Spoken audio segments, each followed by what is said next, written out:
Amigas y amigos, bienvenidos. Hoy tenemos una tertulia muy especial sobre las experiencias cercanas a la muerte, un fenómeno que ha fascinado a científicos, médicos y espiritistas por igual. Y también aprovecharemos y hablaremos sobre el proceso de morir.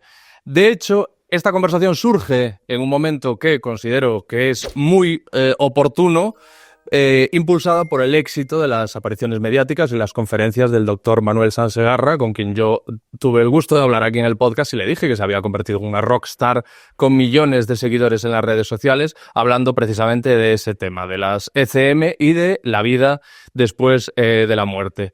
Y aquí la pregunta que me hago yo y por la que he organizado esta tertulia es: ¿son las ECM una prueba de la vida después de la muerte o tienen una explicación puramente neurológica? Esto es un poco el eje, pero podemos hablar de lo que vaya surgiendo, debemos hablar de lo que vaya surgiendo con libertad total y absoluta. Tengo aquí un panel de contertulios excelente, estoy henchido de orgullo por haberos reunido a todos. Os voy mirando uno a uno y pienso, soy un fenómeno.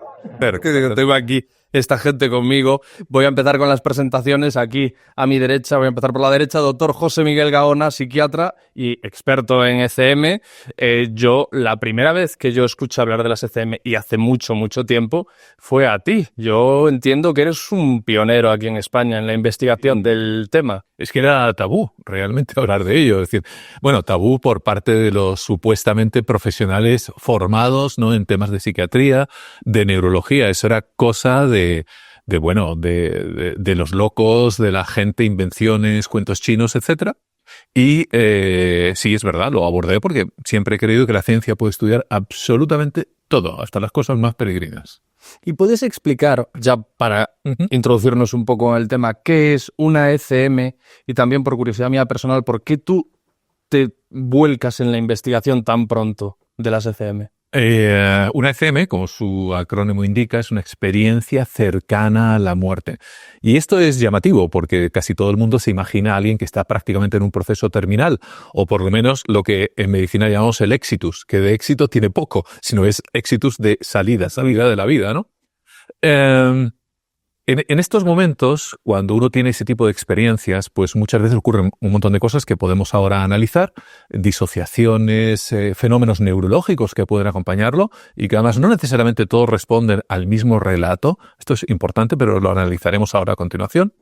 Sino también se pueden dar en circunstancias extremas en las que uno cree que va a morir. Este segundo punto creo que aclara también muchas cosas. No hay que estar necesariamente con un pie en el más allá. ¿Por qué me interesé? Bueno, yo también tuve no una experiencia cercana a la muerte completa, pero sí durante un problema cardíaco, las primeras fases. Y eso me hizo evidentemente enlazar con los conocimientos. Me fui a Estados Unidos a ver en el meollo de la cuestión, que es la asociación IANS, que es la asociación justamente que estudia este tipo de experiencias. Y ahí, bueno, estuve conociendo a un montón de personas, efectivamente, la Universidad de Testimonios, Virginia Occidental, no, pero solamente personas.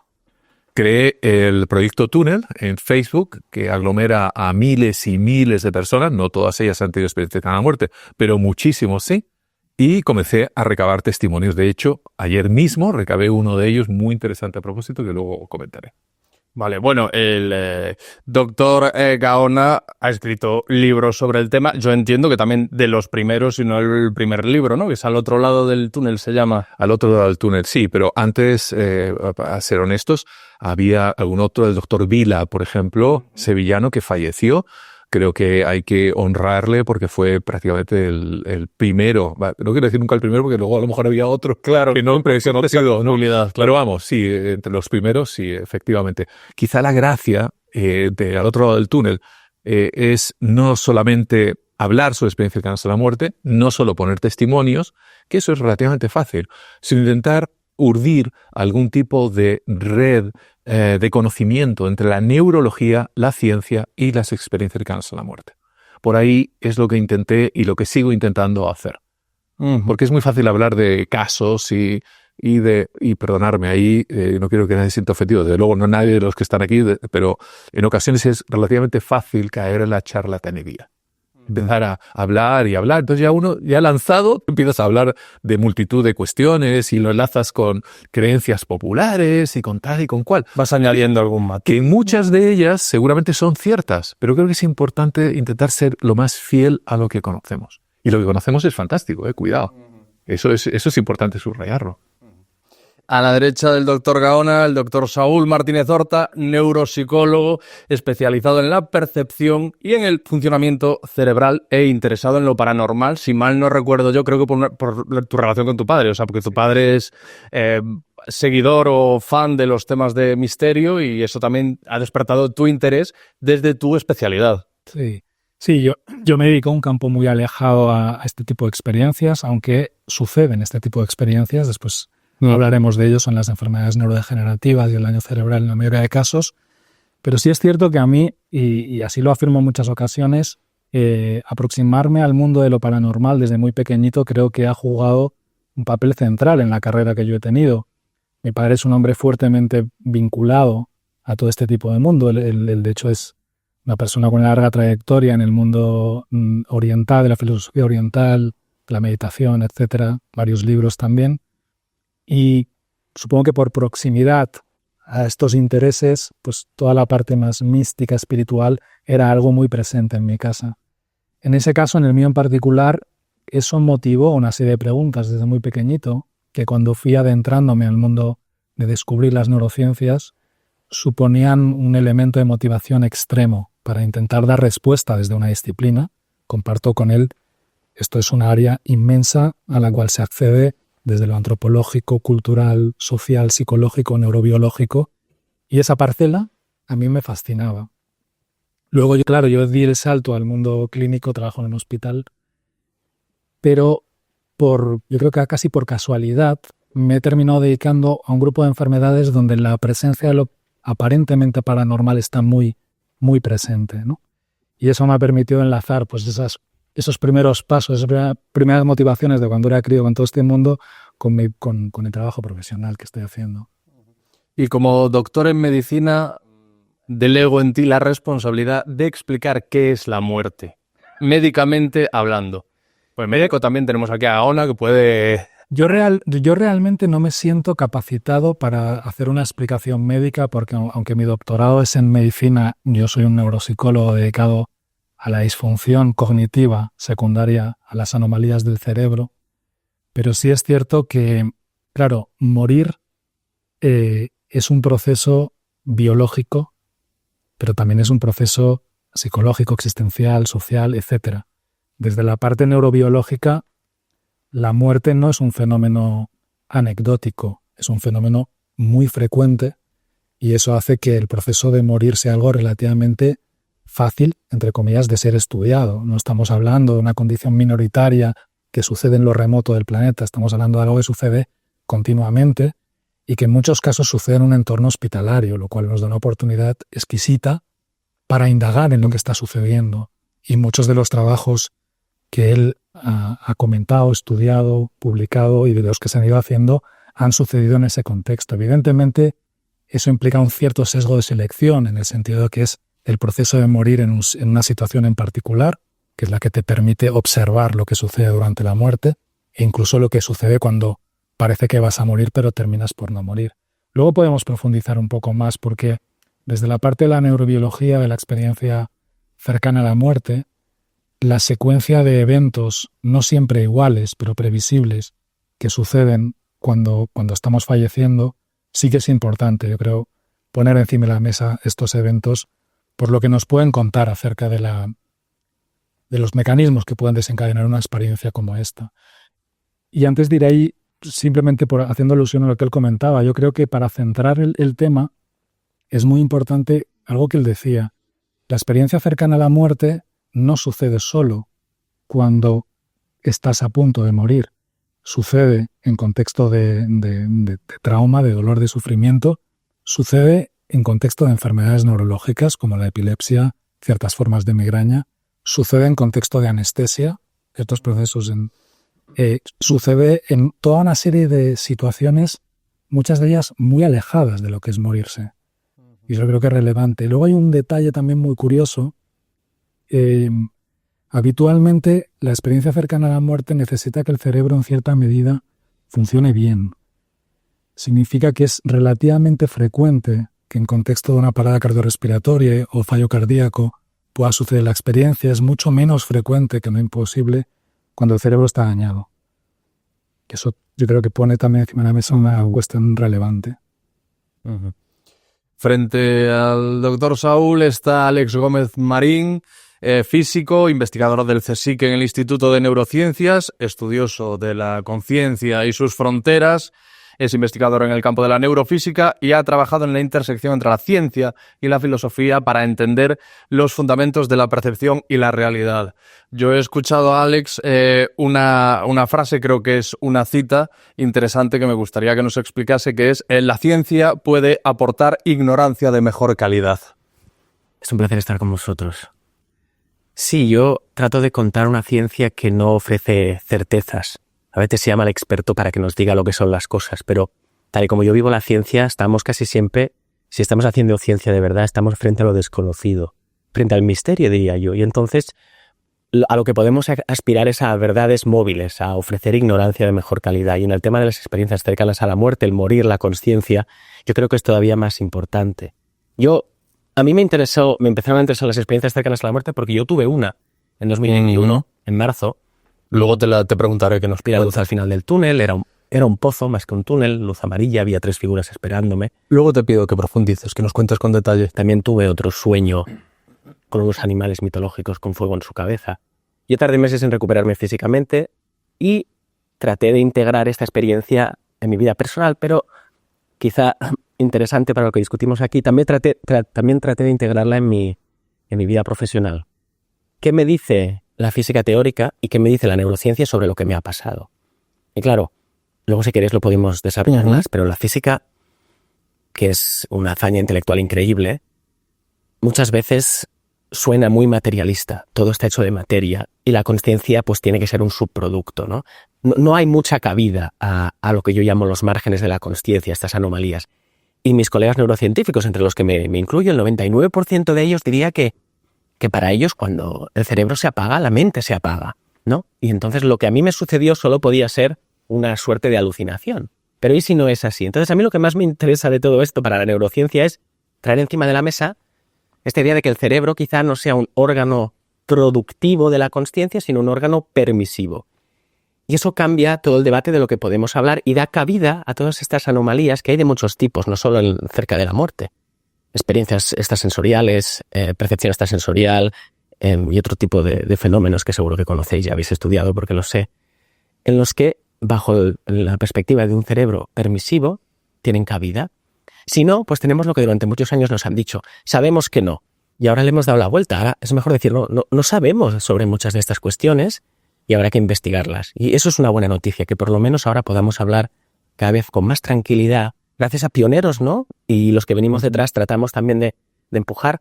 Oye, parar ya de llamarnos pseudocientíficos porque queremos estudiar esto. Eso es algo que a todo el mundo le importa saber y no está tan claro. Por eso lo de la ciencia ofreciendo ignorancia de mejor calidad. Se saben muchas cosas, pero no hay que estar 100% seguro de que sí o de que no. Simplemente permitámonos estar en lo desconocido, que es donde está la verdadera investigación, diría yo. Uh-huh. El problema son los materialistas, ¿no? Te he escuchado decir... Bueno, yo es que traigo humor también y soy un poco provocador, pero lo hago con amor. Porque durante muchos años han sido muy listos y nos han dicho con su tarjetita, no hay nada, todo está hecho de materia, y les dices, bueno, pero un poco con la arrogancia del físico, ¿no? Eso le decían a Hans Berger, ¿no? Cuando inventó el electroencefalograma, ¿no? ¿Cómo dar electricidad dentro del cerebro? Es una tontería, obviamente. Claro que la hay. Y les preguntas, bueno, si todo está hecho de materia, explícame qué es la materia. Y entonces se hace un silencio, ¿no? Entonces no está tan claro, ¿no? Entonces los materialistas, que es una posición filosófica que muchas veces se vuelve ideología y se vende como ciencia. Es lo que también hay que desactivar. Hay que desactivar muchos viejos hábitos para tener un poco más de flexibilidad y poder investigar estos temas. Por eso les llamo materialistas, porque les quiero un montón. Está claro que la conversación va a agitar mucho a la audiencia y va a dar que pensar y que reflexionar, así que en ese sentido me quedo muy tranquilo viendo el discurrir de la tertulia. Y aquí a mi izquierda tengo a Aldo Linares, medium y comunicador de lo intangible, conocido por su participación en investigaciones sobre fenómenos paranormales. Creo que también miembro del grupo EPTA, como Sol Blanco Soler. Ha dedicado su vida a explorar la posibilidad de la comunicación con el más allá y el significado de la conciencia después de la muerte. A mí lo que me nace preguntarte es, ¿se puede cruzar al otro lado y volver? Que es lo que dicen, ¿no? Hablan de, cuando se habla de experiencias cercanas a la muerte, hay quien se refiere a ellas también como resurrección. Mira, yo siempre respondo parece ser, ¿vale? Porque no lo sé. No tengo la certeza de eso. Y quizás la tenga cuando me toque irme, si estoy espabilado más o menos. Y si me permites una cosilla, a mí la palabra medium me da mucha cosa. Vale, No, por supuesto. Libertad absoluta. Me encantan las películas y tal, pero creo que soy una persona intentando averiguar quién es Aldo Linares. Porque lo que a mí me ocurre creo que es un proceso psicobiológico, que luego lo explico si quieres, que me ocurre utilizando mi cuerpo, lo que soy yo, esa materia intangible que tenemos todos, pero que está aunque no la veamos, porque el aire no lo vemos y no podemos vivir sin él. Entonces, creo que vivimos tiempos en los cuales es fantástico. Yo me siento muy afortunado de estar con 3 personas de las que sé que voy a aprender muchísimo por una sencilla razón. Porque creo que para mí las mayores herramientas que me ayudan a ser como soy, quien soy, son el arte y la ciencia. Yo aprendo más de lo que a mí me ocurre con un libro de ciencia y con un libro de poesía que con un libro de misterio. Y hay libros de misterio que para mí son capitales, pero cuando te ocurren estos procesos desde muy pequeño e intentas averiguarlo, lo primero que descubres es que si la ciencia habla de nuestro cerebro y habla de nosotros y habla de lo que somos cada uno, ¿por qué tiene que ser tan farragoso ese libro? Porque no puedo entenderlo yo si estoy buscando una explicación. Me pasó con 13 años. Tuve que inventarme que a un amigo le pasaba una cosa y que este amigo me había dicho que le pregunte al padre de un amigo que era psiquiatra qué pasaba. El padre le dijo, dile a tu amigo que le diga que venga. Entonces yo fui y le dije, no, es que mi amigo no puede venir porque le da vergüenza y tal. Pero pregunto yo. Claro. Y me dio unos libros que no entendí nada y pensé, pero si estás hablando de mí, de ti, de todos, ¿por qué? Y es lo mismo con la muerte. Es una cosa que nos va a pasar a todos y sin embargo todavía se trata como si fuese una cosa que hay que cogerla con pinzas. Y es lo único que nos va a pasar a todos. Es lo indefectible. A todos. Entonces es curioso. Tú me preguntas si se puede volver. Yo lo que sé, pero no puedo convencer a nadie evidentemente porque creo que es una cuestión personal y también es una cuestión en la cual me estoy autoinvestigando para muchas cosas, como antes le decía José Miguel. Creo que la realidad es mucho más de lo que contemplamos. Mucho más. Y te pongo un ejemplo muy sencillo, ¿vale? Que creo que concentraría percepción, concentraría estas experiencias y concentraría la física. En este momento nosotros estamos hablando aquí, pero detrás de esta pared o aquí están pasando cosas y no lo sabemos. Que no las veamos no significa que no están. Lo que pasa es que no salimos y no lo buscamos. Pero ¿qué pasa si alguno de nosotros se mueve y sale? La tienda de aquí al lado, la calle, quien esté pasando por ahí fuera, alguien a lo mejor está mirando por el cristal. Sabemos lo que sabemos y afortunadamente, creo que la ciencia, afortunadamente, se está dando de la mano con la gente que está buscando en lo que es el misterio. Aunque haya gente del misterio que no quiera que se vea lo que hay, porque hay mucha gente del misterio que son los primeros que cuelgan el salvanito del que la ciencia no quiere esto. No, eso es mentira. Es mentira. La ciencia sí lo quiere, lo está investigando. Y por otro lado, creo que el que se pueda acceder, que se pueda volver, que pueda haber estos procesos, creo que realmente no somos nadie para negarlo. Nadie. Porque además olvidamos una cosa, que aunque todos como seres humanos somos parte de un género, todos tenemos características absolutamente únicas que además de ser parte de un género nos hacen ser como somos.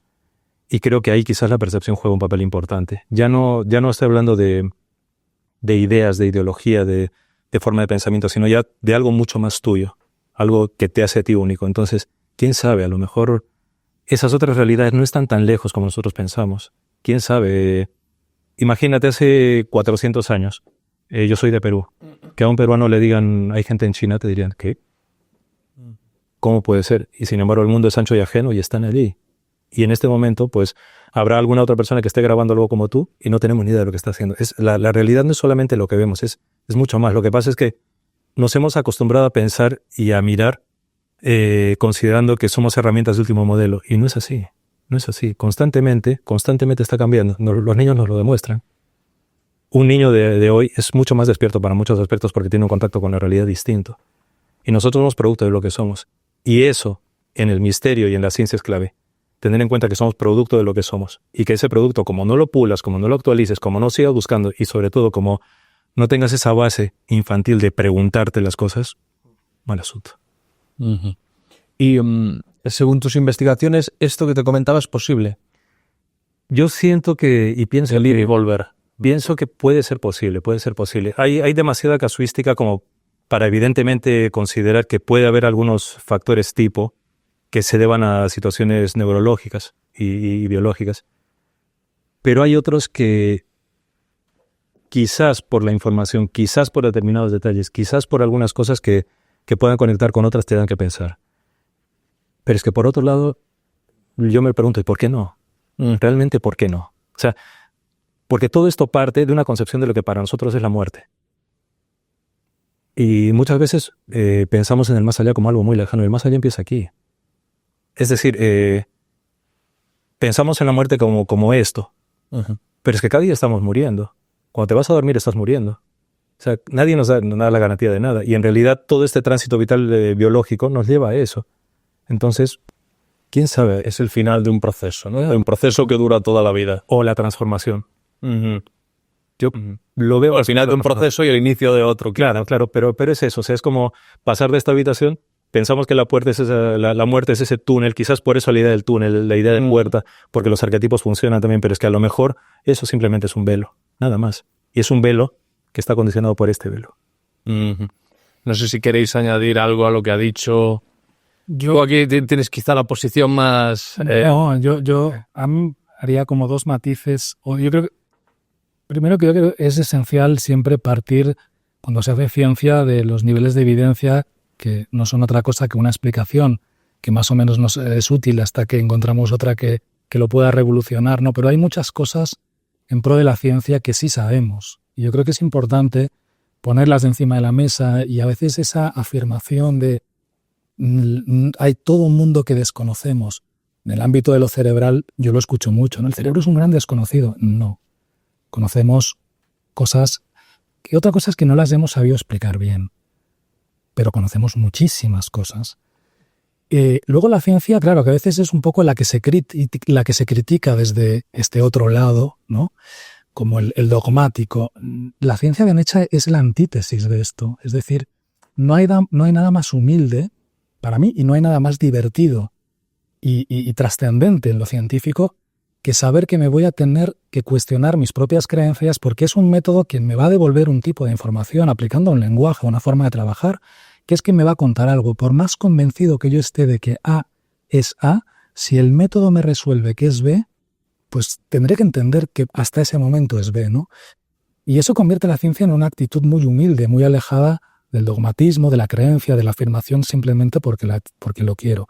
Es cierto que hay una forma de hacer ciencia mala, que es cuando se niega a explorar temáticas pues porque le parecen absurdas. Yo creo que eso estamos relativamente lejos, en muchos casos. Y luego, en torno a la realidad, ¿no? Claro, pero ¿qué sabemos acerca de cómo construimos la percepción de la realidad? Pues también sabemos muchas cosas. Sabemos que la realidad, por ejemplo, no es un suceso, digamos, que está ahí fuera y que tú lo ves con los ojos. La realidad que experimentamos es una predicción, una reconstrucción, una anticipación de un escenario probable que en última instancia experimentamos a través de una experiencia subjetiva que se nutre de muchos otros procesos que también conocemos. Y eso hace que tanto la realidad que experimentamos en el presente como la que evocamos o invocamos cuando recordamos, realmente en muchos casos sea distinta a la realidad que fue o a la realidad que creo que está siendo. Y eso sucede en la más absoluta normalidad, es decir, es una transformación. ¿Cuán probable o factible es que desde la más absoluta normalidad tengamos experiencias de la realidad distorsionadas, sin que eso constituya un fenómeno susceptible de estar describiendo algo patológico? Es totalmente plausible, sabemos que sucede continuamente, ¿no? A partir de ahí, si sabemos que un evento neuronal que nadie discutiría que lo está siendo, por ejemplo, una crisis parcial en el lóbulo temporal, es capaz, por poner un ejemplo típico, de desencadenar una fenomenología experiencial brutal, con unas características espectaculares, salir del cuerpo, estar en la otra habitación, ver a uno mismo interactuando con el otro, contactar con una sensación de paz. Si sabemos que ese evento está siendo estrictamente neurológico, no debería costarnos situar como una posibilidad que lo que sucede en algo tan trascendente biológicamente hablando como morir pueda ser secundario a un fenómeno estrictamente neuronal. Y termino diciendo, y eso para mí no le quita magia o misterio. Al revés, si somos un producto de eso, ostras, es maravilloso que esa complejidad pueda explicar todas estas cosas. Y si no lo somos, tenemos un trabajo para entender por qué sucede, ¿no? Ese para mí es el escenario. Eso es interesante porque además lo que acabas de decir al principio sobre todo es aplicable mucho a cierto mundo del misterio que, digamos, tiene la cerrazón de aferrarse a dogmas, ¿sabes? Y eso es peligroso porque en realidad, por eso decía, ¿no?, que a mí lo que más me nutre es el arte y la ciencia, porque la ciencia no deja de ser ese niño que está mirando al cielo y que se está preguntando cosas. Pero lo que me gusta mucho de la investigación y sobre todo de esa apertura que hay ahora es pensar que, por ejemplo, históricamente, este encuentro no podría producirse tan fácilmente. Quizás porque sería muy complicado, ¿no? Pero que al mismo tiempo es plausible y factible poder mirar las estrellas pero tener los pies en la Tierra. Es decir, o sea, ese sentido común que es necesario quizás, ¿no? Por eso decía que hay mucha gente del misterio que no quiere que se toquen estas cosas porque, claro, no se quieren tocar temas muy sensibles, ¿no? Se me ocurren, por ejemplo, temas de exorcismos, o sea, en tantísimos exorcismos que ven un psicólogo psiquiatra, no, ¿sabes? Creo que es necesario para poder explicar, porque también coincido contigo, ¿no?, cuando se dice lo de la mente, que no se conocen. Hay muchísimos avances. Lo que pasa es que, claro, para eso muévete también, investiga, busca, o sea, algo tan fascinante como leer, ¿no? Sí, no busques, leas, no te convenzas solo de aquello que cumple con tus expectativas, encaja con tu puzzle, que eso es lo que muchas veces involuntariamente hacemos, ¿no? Si la explicación cuenta algo que está alineado con mis expectativas, esa es la explicación. Ostras, pero hay todo eso ahí. Eso es falso. Claro. ¿Y si hay lo que dices tú y algo más? Perfecto. Pueden ser las dos. Perfecto. O sea, hay que ser humildes, pero yo creo que también hay que ser audaces y plantearse, bien, claro que hay un sustrato neurobiológico, pero si hay más. Claro. ¿Qué significa que haya más? ¿Y qué hace esto sobre nuestra concepción del mundo? Yo creo que, por supuesto, que no se elimina de la ecuación esa posibilidad, sino que desde mi punto de vista, aplicando razonamiento científico, hay que hacer un cierto trabajo de eliminación, ¿no? De descarte de posibilidades, ¿no? Es decir, yo cuando empecé en el hospital tenía dos obsesiones. Ver todos los casos clásicos, los síndromes clásicos que había leído en los libros, síndromes frontales, mediales. Todo lo que te ha contado Oliver Sacks. Todo lo que me había contado Oliver Sacks, que eso en 2 semanas ya lo había visto, y encontrar sucesos con carácter paranormal que no pudiésemos explicar, ¿vale? Y no encontré ninguno, quiero decir. Y no lo digo con falta de humildad. Quiero decir, hay una larga lista de sucesos muy bien conocidos, muy bien documentados, y que algunos los vemos cotidianamente, que los podemos explicar muy bien. Entonces yo creo, cuando digo del descarte, es cuando por eliminación nuestra forma actual de concebir el cómo funciona y disfunciona un sistema nervioso y cómo ello explica toda una serie de fenómenos que, por otro lado, es curiosísimo que se parecen mucho entre ellos. Cuando toda esta parte nos deje al final un elemento que queda fuera de la explicación, ese elemento, entonces hemos descartado todo ese terreno. Pero dar el salto, si prescindiendo de todo este conocimiento acumulado, yo creo que es un error. Y lo que en ocasiones escucho por personas que estarían más alineadas con lo otro, como personas que publican mucho, que se han hecho muy famosas con este tema, es decir, a ver, es que los a priori de donde parte es que los está explicando mal, es que no son así, es que no funciona así. Es que te está saltando una parte muy importante para contar tu historia. Y no se trata de que no quiera contar esa historia, es que tenemos muchos elementos para contar esta parte primero, y después vamos ahí. Y eso de menos. Sí, la voz del doctor Gaón. No, nada. Es totalmente complementaria, por supuesto. Ese es justamente esto que acabas de incidir, es lo que yo mencionaba antes como la charlatanería, ¿no? Es decir, que muchas veces se quiere decir al público, al gran público, lo que quiere oír. y versado sobre historias antiguas que evidentemente encajan y además, en el fondo, no nos vamos a engañar, todos deseamos creer. O sea, eso para empezar, con lo cual el público está súper entregado, ¿no? Pero ello no quita, y es cierto, esa parte mágica que tiene la ciencia de lo inexplicable. Y además, yo llevo ya unos cuantos años sin escribir nada sobre experiencias cercanas a la muerte, porque realmente estoy mucho más centrado en el tema de la consciencia, que creo que es una de las piezas del puzzle de las experiencias cercanas a la muerte y de muchas otras. Porque si bien, evidentemente, te has referido a las experiencias extracorpóreas, por supuesto que hay muchas maneras de explicarlas, es decir, desde los tratamientos que hacemos con ketamina para las depresiones resistentes, siguiendo por esas disociaciones que a veces se nos van de las manos, ¿no? Ahora venía justamente del metro aquí y una señora había tenido una experiencia, ayer mismo también, en el que no sabía ni dónde había estado, había visto todo desde arriba, lo típico, ¿no? Clásico. Pero claro, ¿qué es lo que pasa si durante esa experiencia extracorpórea la persona es capaz de ver y describir cuestiones y sucesos que estaban fuera de su campo visual o bien, como has explicado perfectamente, de esa construcción interna de lo que es la realidad? Porque la gente damos por hecho que la realidad es aquello que vemos y que escuchamos, ¿no? Como si fuera pero realmente es infinitamente más complejo. La realidad no es así de fácil, la realidad es lo que construye nuestro cerebro. La realidad es lo que a veces uno recuerda y no lo que realmente sucedió. Eso lo sabemos muy bien los forenses cuando nos explican algo y luego ves el vídeo que lo había captado y dices, pero si no se parece en nada. Pero paradójicamente la persona no te está mintiendo, te está diciendo la verdad. Y tampoco explica, dentro de esas percepciones anómalas, en un tema en el que llevo, ahora mismo no apoyo mucho, pero vamos, 2 años y medio con una beca de la Fundación Bigelow en Estados Unidos, como es la visión remota.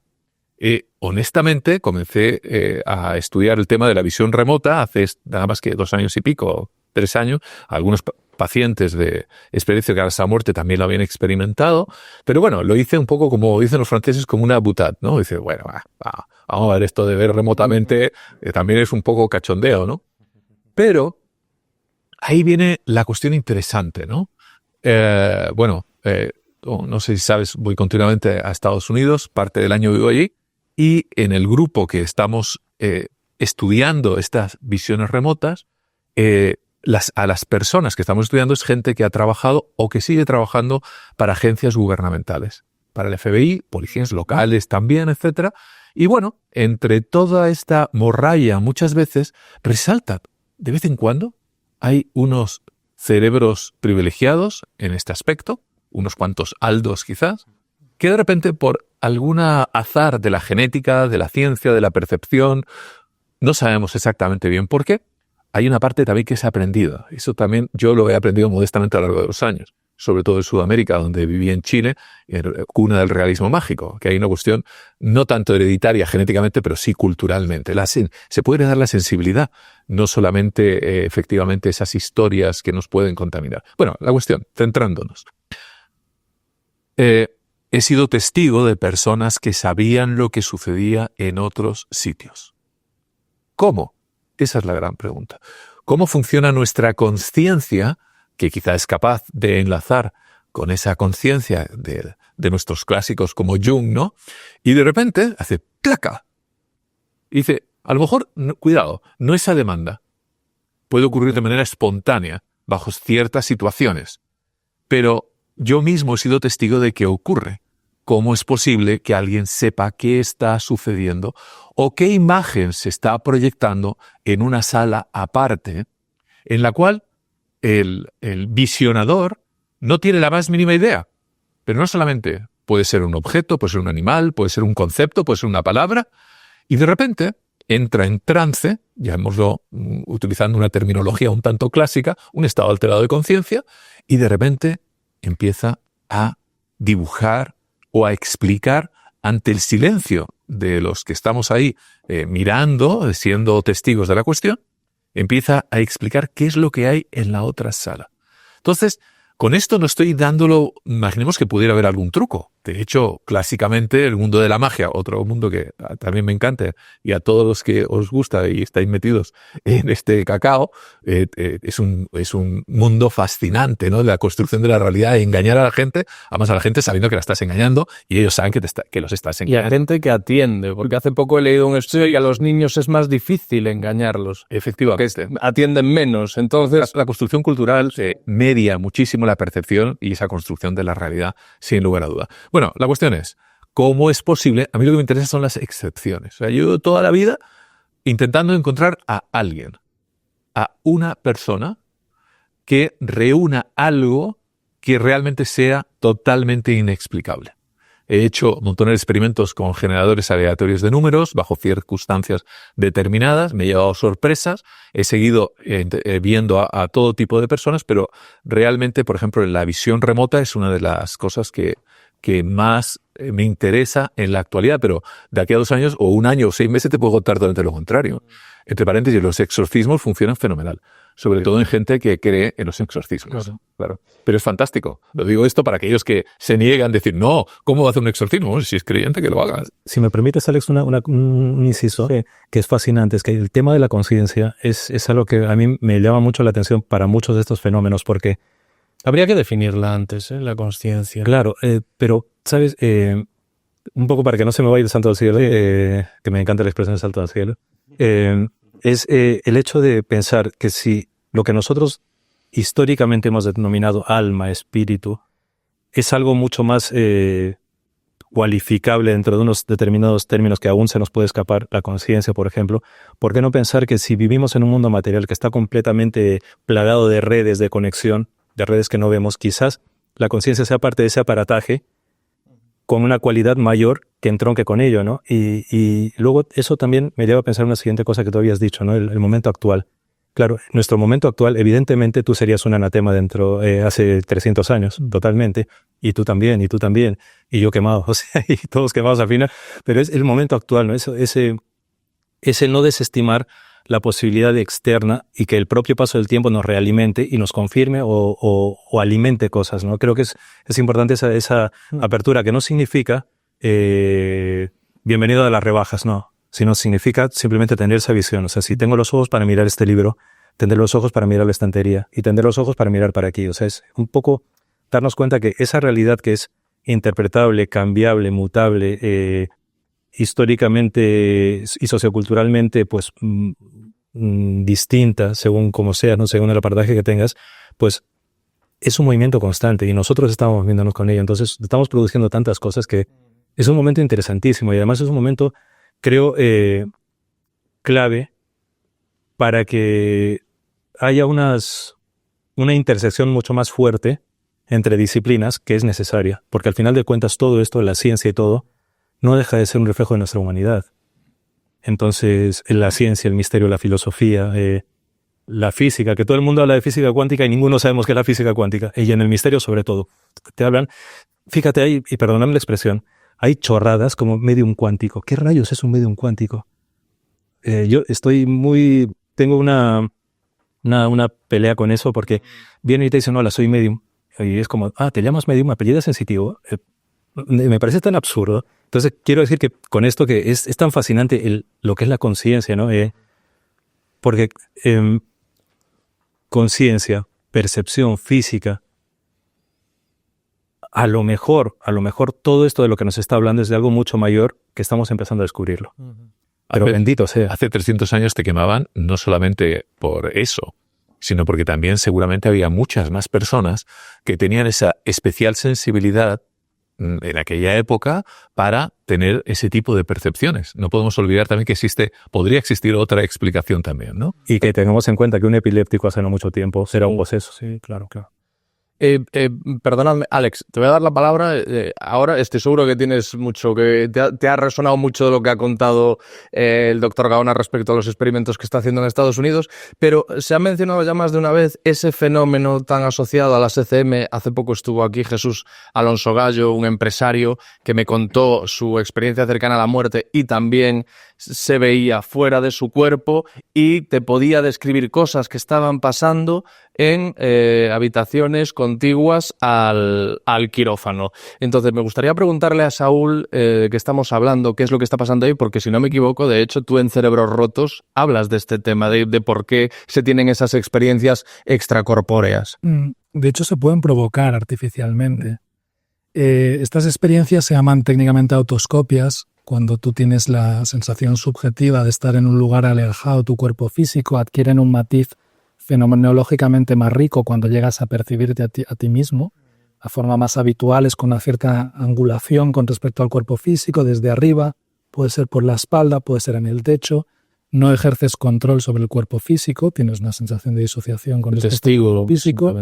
Porcentaje menor de personas tienen la capacidad de moverse por el espacio y algunas personas la capacidad de ir a otros lugares y hacer esa descripción de un lugar, ¿no? Aquí hago una pausa.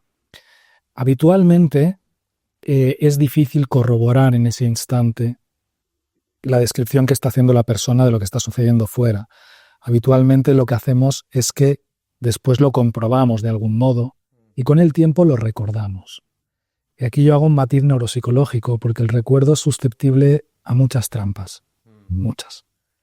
Y la forma que adquiere el recuerdo obedece también a la cultura, a las creencias, etc. Luego hay otro fenómeno sobreañadido que es mucho más espectacular, que yo lo he visto en algunos casos, que es la e-autoscopia, que es en esencia el doppelganger. La persona es expulsada de su cuerpo y ve a un doble de sí mismo, que realmente es él, que está ejerciendo un acto maléfico, se porta mal. Yo recuerdo un caso mío que abusaba sexualmente de su mujer, mientras él descontrolado estaba en el techo, ¿no? Observándolo y su cuerpo físico estaba haciendo eso.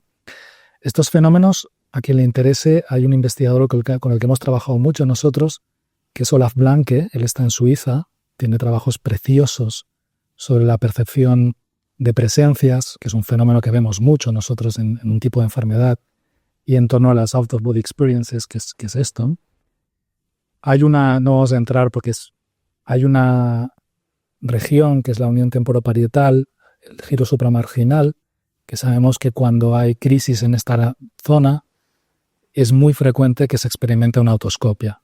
Es muy frecuente que la persona haga esta disociación en contexto de lesiones, de crisis, en algunos episodios de... En ocasiones las provocamos, me dedico a la estimulación magnética transcraneal, somos capaces de provocarlas.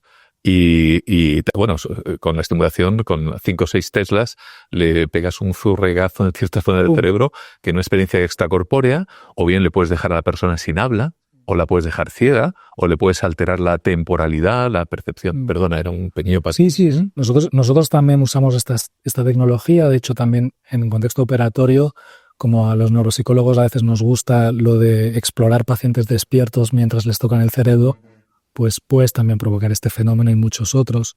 Y otras experiencias sin hacer estimulación cerebral, como el cerebro... Perdona, Saúl, pero entonces es una alucinación, es lo que estás diciendo. Pero es que la realidad es una alucinación, según cómo definas la alucinación. Quiero decir, más que nada, a mí me interesa, Jesús dice como que... Y está recogido en el libro del doctor Sansegarra, su historia. Jesús dice, el doctor Gaon ha comentado también, que estos pacientes que luego relatan haber visto cosas que pasan en otras habitaciones, que luego se hace una comprobación y efectivamente estaban pasando esas cosas en otras habitaciones, ahí es donde tú dudas. Actualmente se dice... Yo he tenido un paciente con un electroencefalograma puesto entrando en un aparente éxtasis y narrando lo que estaba sucediendo en la habitación de al lado mientras veíamos una crisis parcial del lóbulo temporal por una esclerosis temporal mesial, y hacía una narrativa muy congruente con lo que es previsible que sucede en ese entorno, que es un hospital. ¿Vale? Luego, con el tiempo, yo no, porque me obligo a intentar no caer siempre en esto. Yo tengo muchos colegas que cuando te cuentan esta historia afirman que esa persona describió perfectamente incluso la conversación que estaba sucediendo. Estos colegas míos no están mintiendo, porque lo bonito de estas experiencias es que habitualmente la gente no miente. Estos compañeros míos están describiendo lo que recuerdan que sucedió. Y esa descripción de esa realidad se ajustará más o menos a lo que fue esa realidad. Ese es un punto importante. Sí, hay que ser muy cauto con eso, porque existen, claro, las dos partes, incluidas las que muchos, por muy a ciencia que nos dediquemos, queremos creer. Claro. Nos encanta. Es un tema tan fascinante que estamos encantados. Pero la gracia, y de ahí el filtro, el tamiz, y es lo que yo intento hace años, es encontrar esa excepción. Exacto. La excepción, ¿no? La excepción que ya sea absoluta, total y radicalmente inexplicable. Esto es lo que intenta, inexplicable con la construcción que yo creo que tenemos cada uno de nosotros. El punto que le hice yo creo que es esencial, alineándolo un poco con todo esto. Quiere decir, a lo que yo antes iba al principio de todo el recorrido que ya tenemos hecho. Es decir, hay una parte que la podemos explicar y luego está la excepcionalidad, la que partiendo de todo lo que podemos explicar, quiero decir, nadie pone en duda que si consumes ayahuasca tienes una experiencia con una fenomenología espectacular secundaria que has alterado la arquitectura cerebral de toda una serie de redes. Está demostrado, ¿no? Se puede replicar las ECM con ayahuasca. De modo que sabemos. Yo tuve una intoxicación con La Imperial College entre Londres. ¿Yo tuviste una intoxicación de...? Ahora se dio- Pero fíjate, Alex, nadie pone en duda. no repetiré. Igual que nadie pone en duda que si estás teniendo una crisis epiléptica y en ese contexto ves al diablo, pues es la crisis, ¿no? Pero en cambio, en un proceso que es de una envergadura millones de veces superior, que es que tu corazón ha dejado de latir, se ha iniciado un proceso de muerte neuronal, reversible o no, eso es de una envergadura a nivel biológico mucho mayor que una intoxicación con una seta.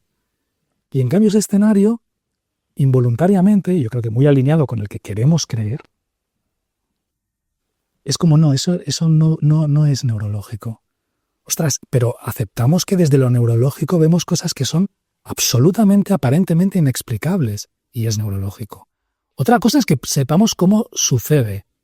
Igual que no podemos explicar a día de hoy la consciencia, nadie la puede explicar.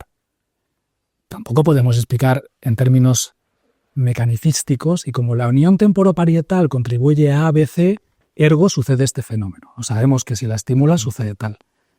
Es que cuando lo reducimos a la explicación de que solo, lo entre comillas, es neurológico, quizá estamos dejando fuera esa parte de, digamos, de mágica o parte inexplicable de la ciencia, que a lo mejor es mucho más fantástico de lo que nos creemos, ¿no? Quizá, imagino que estaréis familiarizados con las teorías de Stuart Hameroff, por ejemplo, el anestesista de la Universidad de Arizona, que junto con Sir Roger Penrose crearon esta teoría. Le he entrevistado, he estado con Stuart en Arizona y en Nueva York y en Oporto, curiosamente también. Esa consciencia, que es lo que más me fascina, y creo que tú estás más habilitado para hablar que yo, sin lugar a dudas. Esa consciencia que, no digo que escapa del cerebro, sino que el cerebro es su matriz, pero existe quizá un cuarto o quinto estado de la materia, por llamarlo de alguna manera, en el que la consciencia es capaz de vincularse con otras estructuras que nos estén rodeando en la actualidad, y que explicaría el por qué los generadores aleatorios de número tienen una deriva bajo ciertos estados o ciertas personas que son capaces de alterarlos. He visto alteraciones brutales y inexplicable. A lo mejor es por un tema de radiofrecuencias o cualquier otro tipo de cosa que tiene que estar apantallado. Pero también en la Laurentian University, donde estuve yendo de profesor invitado con el profesor Persinger hasta que falleció hace pocos años, teníamos ahí un pedazo de cámara de Faraday donde hacíamos los experimentos y también se alteraban, es decir, porque era una de las hipótesis, ¿no? Por otro lado, nos resultaba inexplicable cómo es posible. Otro de mis compañeros llevaba una línea de investigación con células cancerosas, en el cual lo que hacíamos era enlazar con campos electromagnéticos de la misma frecuencia, misma intensidad, etcétera, etcétera, unos cultivos de células cancerosas en el in situ en la universidad y otros aproximadamente a unos 3-4 kilómetros. Cuando aplicabas luz, flashes de luz, eran colonias hermanas de la misma línea celular. Cuando aplicabas luz a una de ellas, la que estaba a 3, 4 o 5 kilómetros, teníamos unos fotomultiplicadores que prácticamente eran capaces de detectar un solo fotón, y cuando le aplicabas luz, las que estaban a 3, 4 kilómetros se sentían excitadas por la luz que se producía a distancia, ¿no? Las dos están en plena oscuridad. Hay cosas que al día de hoy no tenemos explicación. Antes he dicho lo de visión remota.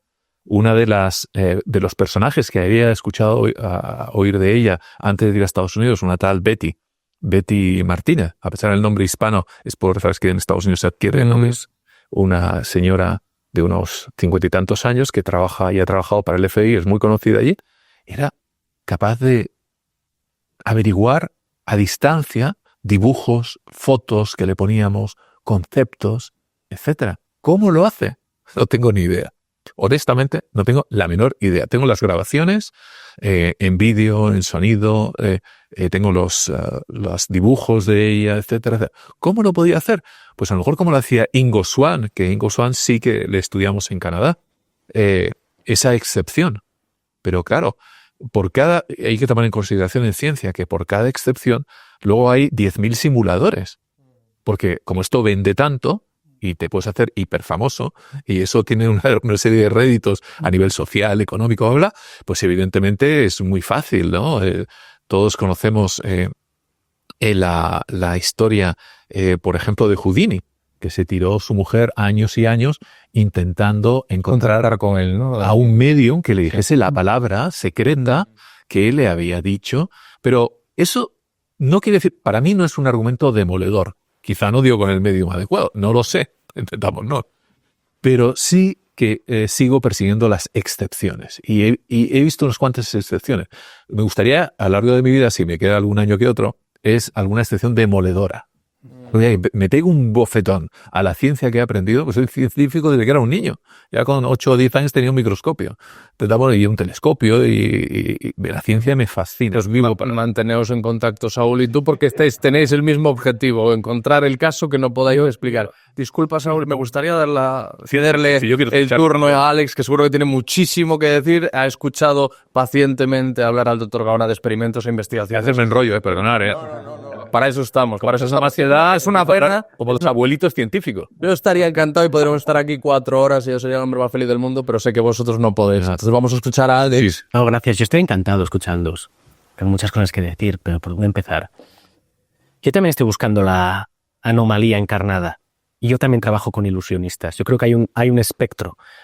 Yo creo, es mi creencia, es mi decisión también como científico, que hay que acercarse mucho a los que creen que no y acercarse mucho a los que creen que sí.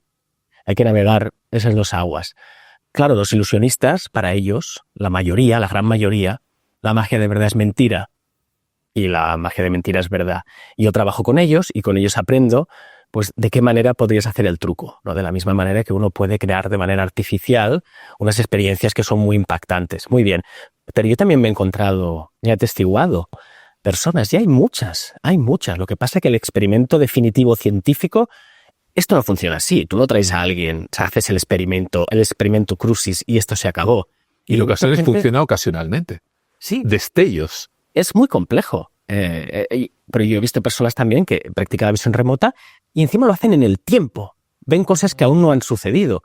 ¿Qué hacemos con ello? Bueno, aún no lo sabemos, pero el espectro es muy amplio de lo que se puede estudiar. ¿Por qué, saltando un poco a las intervenciones anteriores, por qué la gente se fascina con la física cuántica? Bueno, porque hace 100 años nos rompió la concepción del mundo que teníamos, del mundo clásico, ¿no? Y la gente la utiliza a veces demasiado literalmente, pero como analogía está muy bien, porque se puso el semáforo en verde o en ámbar para concebir imposibles. A mí me gusta mucho hablar y tratar de practicar una ciencia de lo imposible, donde de repente la no localidad es un hecho que ha sido reflejado. Los gatos están por todas partes. Los gatos vivos y muertos, ¿no? Entonces, si la no localidad es posible en lo material, quizás como hipótesis sea posible en lo mental, y eso es lo que se está buscando. Otra cosa es que luego se diga literalmente. Eludíais a personas que se hacen famosas diciendo que sí, pero también hay personas que se hacen famosas asegurando que no. A ellos también les deberíamos criticar, sí. Porque durante mucho tiempo nos han dicho, como os decía al principio, ¿no? Sabemos que no, pero no lo sabíamos. Pero a estos popes no los queremos tocar, ¿no? Entonces, bueno, es todo muy complejo. Hay una sociopolítica compleja y ahora estamos, como decías, Aldo, ¿no? Parece que estamos en otro momento histórico. Yo resumo la historia de la ciencia, que son 400 años, empezando por Galileo, que hizo la separación de las aguas y dijo, la realidad está hecha de dos tipos de cosas. Unas se dejan medir y matematizar más fácilmente y las otras las dejamos para luego. El olor, el sabor, el dolor. lo que realmente nos importa. Durante 400 años, la ciencia ha triunfado con la física, la química, la biología, la psicología.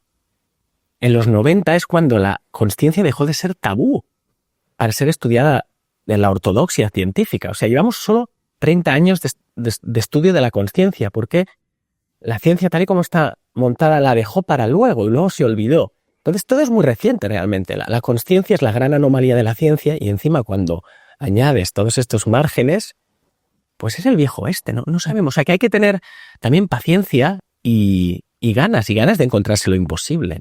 Y bueno, es fascinante. Yo tengo en estos viajes que seguro que podemos compartir luego o ahora, ¿no?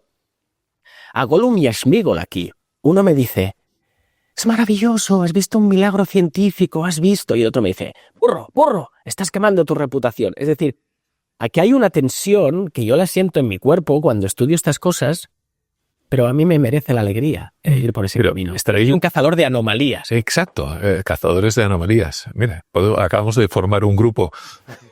Pero estarás de acuerdo conmigo simplemente que tanto los que por exceso se lo creen todo, que está así de lleno de gente que dice en un momento dado, por supuesto, esto es un milagro tal, como los otros que en el extremo dicen, eso es absolutamente imposible, pero paradójicamente esos otros en general tampoco han estudiado nada. Muchos tienen la única cultura del suplemento dominical. Hay catedráticos de psiquiatría que realmente la experiencia de la muerte es que no han abierto un libro. Es decir, lo han leído, han visto alguna peli y ya se creen con el potencial intelectual para poderlo criticar, ¿no? Es el chiste de estos son los datos y te preguntan, ¿pero esto es posible en teoría? Pero lo que es interesante de todo esto, vamos a ver, pero dijeron, ya no es posible. Lo interesante de todo esto es que si quitamos titulitis, si quitamos todo, seres humanos, de tu tiempo, con tu conciencia, tu nivel sociocultural, tu nivel de creencias, etcétera, ¿no? Y volvemos a confrontarnos con algo que creo que la propia vida y la historia nos habla. A veces estamos demasiado centrados en nosotros y no nos damos cuenta que la vida nos está hablando con su propio nivel histórico, diciéndote, mira, tienes todo esto para observar, estás en este camino, y como tú, habrá 500.000 más que vendrán y el tiempo seguirá pasando, sea lo que sea el tiempo. Yo tengo mi teoría de que el tiempo es un invento que hemos hecho los seres humanos pensantes porque sabemos que vamos a morir. Por eso hacemos toda esa especie de modulación y encuadramos todo en el tiempo, porque realmente, ¿qué es el tiempo? No lo sé, pero creo que hay un tipo de leyes físicas que están allí que nos engloban de una forma y que nos hacen producto de lo que somos, ¿no? Pero afortunadamente todos estos pasos de Galileo hoy, mira todo lo que ha cambiado. Y nos seguimos haciendo las grandes preguntas celestes que siempre nos las haremos. ¿Quiénes somos? ¿De dónde venimos? ¿A dónde vamos? Porque eso es la clave de todo. Y además hay algo importante. Hablando de la conciencia, muchas veces tendemos a pensar en los estados alterados, pero cada vez más evidentemente hay estados alterados. Una ingesta de ayahuasca, de peyote, te llevan a eso porque hay una modificación. Pero si hay otro tipo de procesos que se corresponden a estados ampliados, ya entraríamos en otro terreno. Una cosa es el estado alterado, pero un estado ampliado a lo mejor es... no lo sé, o sea, porque ya digo, no lo sé. Es un buen concepto. ¿Sabes? ¿No? Claro, ese estado ampliado ya quizás te hace observar las cosas de otro modo. La alteración es una modificación per se, pero un estado ampliado a lo mejor es otro tipo de modulación. Y si pienso, creo que muchos de los grandes errores que dentro del terreno más espiritualista, mistérico, por decirlo así, es considerar que la neurobiología no es mágica de por sí, es que es magia de por sí en el sentido más puro. Es decir, o sea, no hablo de la magia como superchería, sino hablo de la magia como esa fascinación para encontrar explicación a cosas que ¿por qué no buscarlo ahí también? O sea, que a mí me ocurra estos procesos no me exime en absoluto de que yo sea susceptible a observar la visión neurobiológica, porque para mí es necesaria. Yo quiero saber quién soy. Son niveles de explicación. Exacto, pero son complementarios, ¿sabes? O sea, es complementario para mí intentar averiguar por qué me ocurre esto y tener muy en cuenta lo que estáis diciendo. ¿Por qué? Porque yo no soy un proceso solamente de... A ver, yo te lo resumo. Yo no creo que lo que a mí me ocurra sea una misión divina que me la ha dado un ángel. Porque además, siempre lo digo, que es sospechoso que cuando la gente habla de ángeles, por ejemplo, son caucásicos y 2 metros. Nunca hay ángeles de 1,50 m calvos y gordos. Qué raro. ¿No nos parece sospechoso? O sea, siempre hay una realimentación de los arquetipos y de los patrones. Pero claro, lo que a mí me ocurre, yo sé que... Te voy a pedir que expliques lo que a ti te ocurre. Sí, mira, lo que a mí me ocurre es un estado psicobiológico que yo lo defino así, no es un don ni nada, porque creo que un don es otra cosa. Creo que a mi madre y a mi abuela les ocurría, yo me enteré que les pasaba cuando ellas murieron. sea, no me lo dijeron durante toda mi vida. Fue un proceso un poco... Eso es muy frecuente. Sí, además, y vengo de ese realismo mágico que tú lo vives. No puedes explicarlo porque no sabes cómo explicarlo, lo vives. Y entonces, a mí desde pequeño me han ocurrido una serie de cosas que, claro, yo quería averiguarlo porque lo primero que pensé, si me está pasando esto, me estoy volviendo loco. O sea, yo no me sentí ni un ser divino ni nada. No, yo, como era muy... ¿Pero qué te pasaba? Pues ver percepciones o ver personajes que se supone que no estaba, que me daban información, dar nombres, cosas así. Que suponemos que estaban fallecidos. Teóricamente, pero es que ¿y si son gente que está en otro tipo de realidades que no vemos? No lo sé, o sea, lo que te... Pero ellos no te lo comunican. Eso es lo que yo quería preguntar. Muchas veces te dicen... También en el contexto de las ECM, si alguien... Sí, pero te lo dicen, pero en ese sentido yo siempre me he sentido como un teléfono, o sea, no es una cosa que yo digo, pues ahora va a ocurrir, no soy el telespíritu, dígame. Pero quiero decir, si ellos te lo dicen, si ellos te dicen, no, yo he muerto, que te lo ya se te quita esa duda de si son seres, pero en el plan...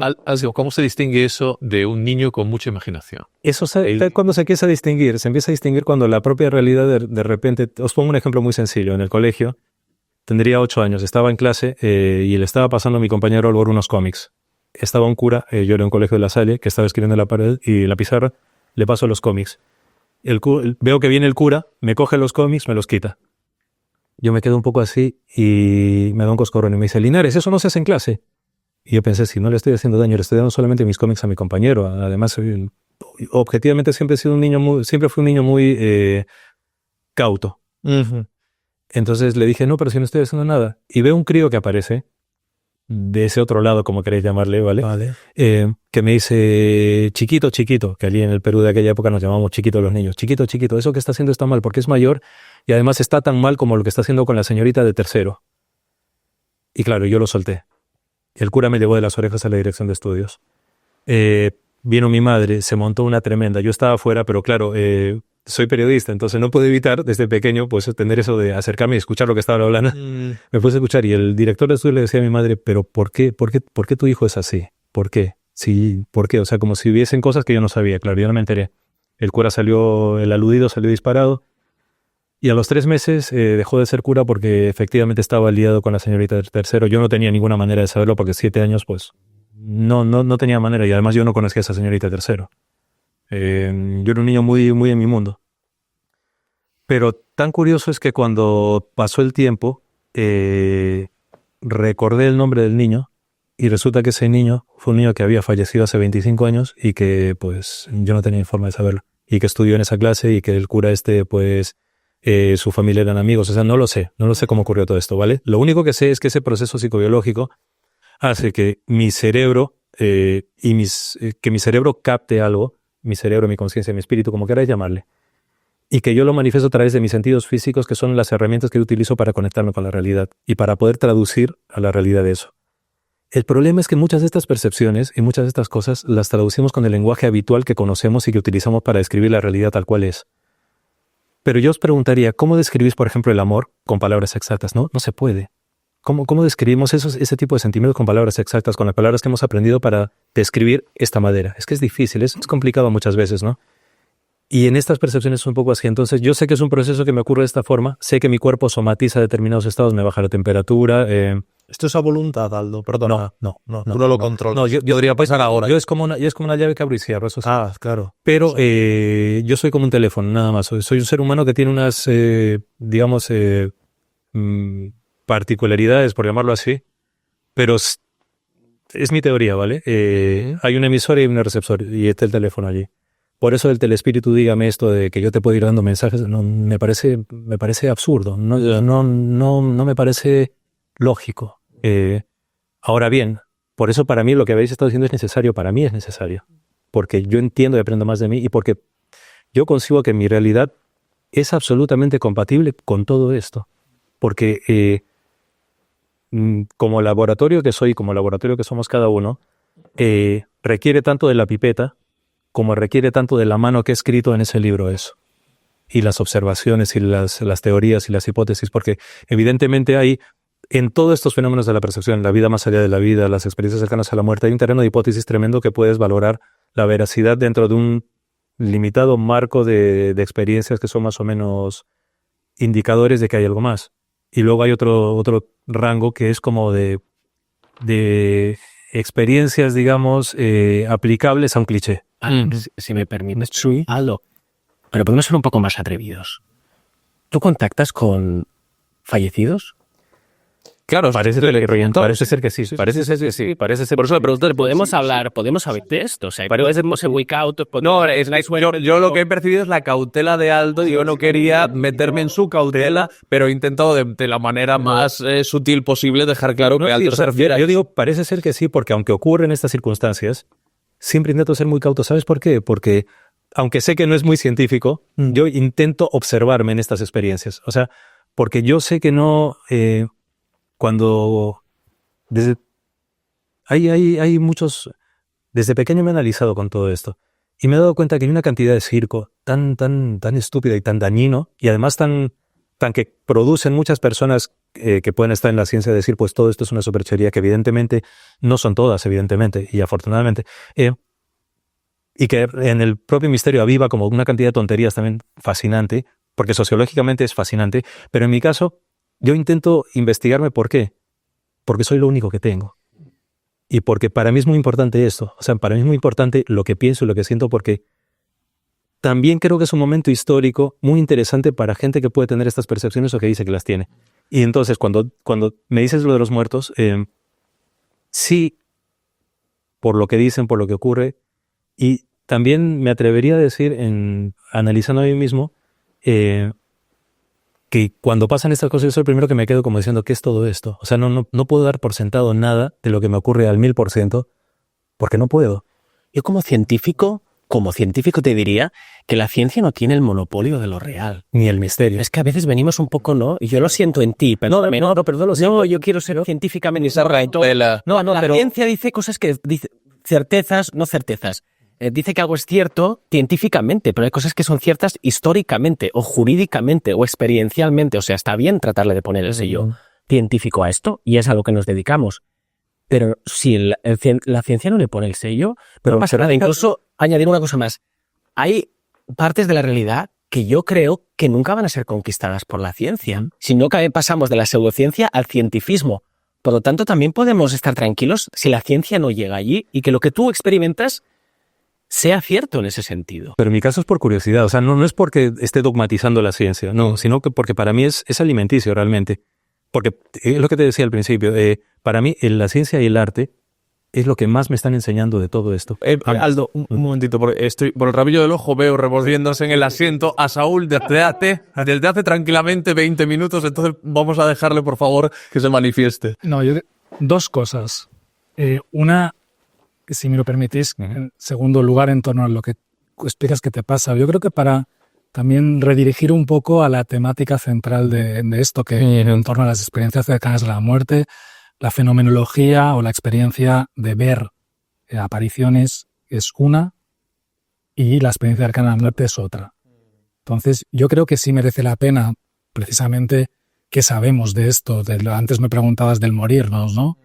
Yo decía, bueno, morirse es un fenómeno suficientemente cotidiano como para que sea relativamente fácil estudiarlo. Es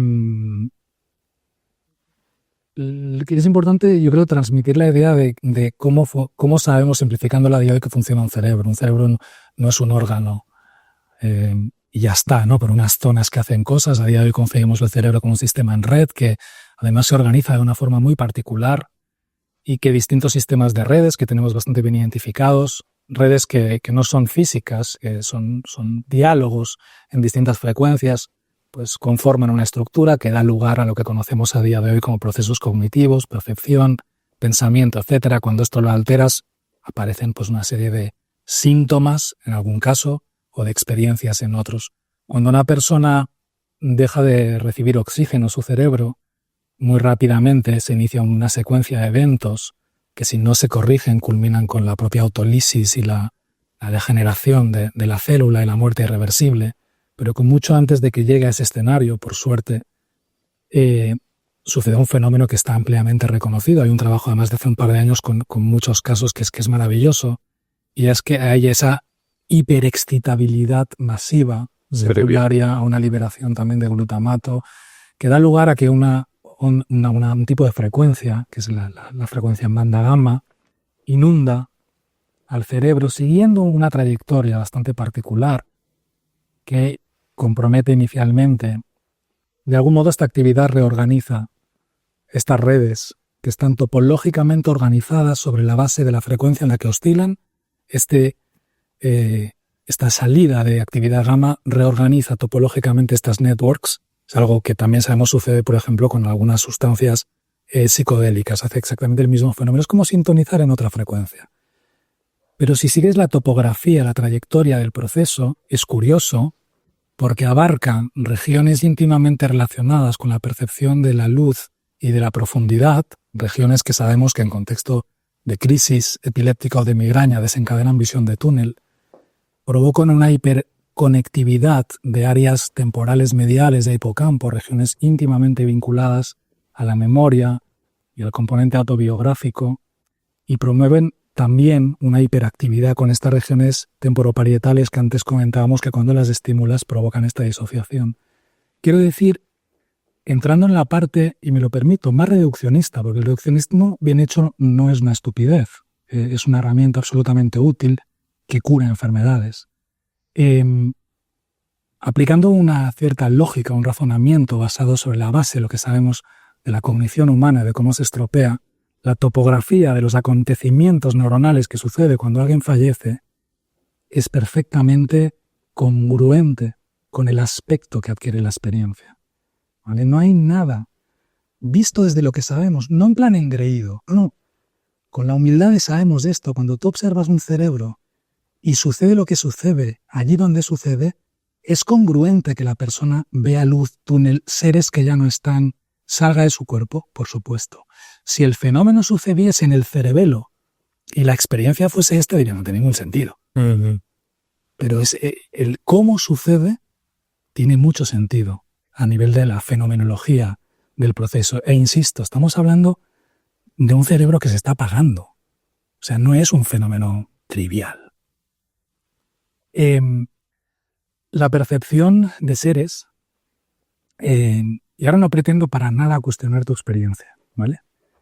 Pero claro, a mí me toca una parte en mi trabajo que es descartar posibilidades explicables, sobre todo cuando de no explicarlas o no haberlas visto o contemplado te puedes jugar la vida de una persona, ¿no? Yo tengo la suerte de trabajar en un equipo de neurólogos, neuropsicólogos y demás en la que todos nos complementamos mucho a efectos de intentar dar respuesta a qué le está sucediendo a una persona. Y en muchas ocasiones el primer signo o el primer síntoma son cosas cuyas características forman parte de lo que encontraríamos a lo largo de la historia de la narrativa de los fenómenos paranormales. Apariciones de personas que ya están fallecidas, seres con túnica blanca que cruzan las habitaciones, manos que cogen mi cuerpo y me llevan a un sitio, tal y cual. Entonces, vuelvo a lo que decía al principio. La variable está en la ecuación, pero no puede ser que no contempla todo lo que ya sabemos de la ecuación, porque eso pasa mucho con los exorcismos. Porque si no contemplamos todo lo que sabemos de la ocasión, a lo mejor lo que tenemos delante es una encefalitis límbica y la persona va a estar o condenada a un psiquiátrico de por vida o simplemente va a fallecer. O a lo mejor lo que tenemos es una demencia en cuerpos de Levy o una norma prodrómica de otras enfermedades y es lo que nos va a suceder. Eso no significa que yo pretenda, y así se me atacó una vez, patologizar estos procesos, no. Ni mucho menos. En la más absoluta normalidad pueden suceder fenómenos que desde mi punto de vista se explican sobre la base de la neurología, pero que no dibujan una patología, por supuestísimo. Pero cuidado, en muchos casos, muchos de estos fenómenos que culturalmente se pueden asumir como paranormal, te están contando una narrativa de enfermedades que conocemos. Y ahí sería terriblemente negligente no incorporar esto en la ecuación. Y determinados charlatanes que sientan cátedra sobre todo lo que desde sus currículums más que cuestionables saben ellos y no sabe nadie más, que eso también a veces sorprende. Pero, hostia, es que científicos en el mundo hay millones.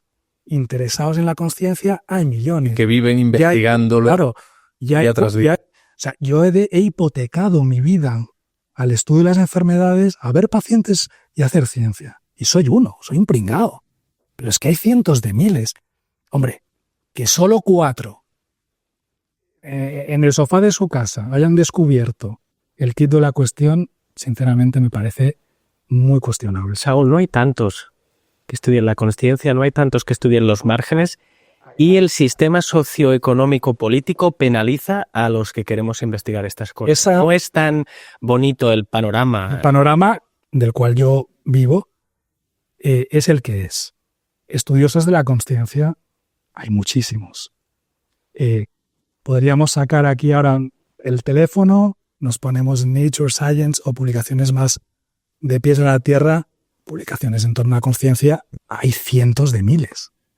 Cientos de miles. Es que es un terreno que nos interesa, sobre todo para los que trabajamos con que la conciencia se deconstruye cuando enferma. Pues no podemos hacer este tipo de afirmaciones porque no son ciertas. ¿Interesa a la ciencia lo paranormal? Si se hace bien, sí. Pero interesa antes saber si eso paranormal no va a ser una sinucleinopatía que está dando la cara. Ese es el tema.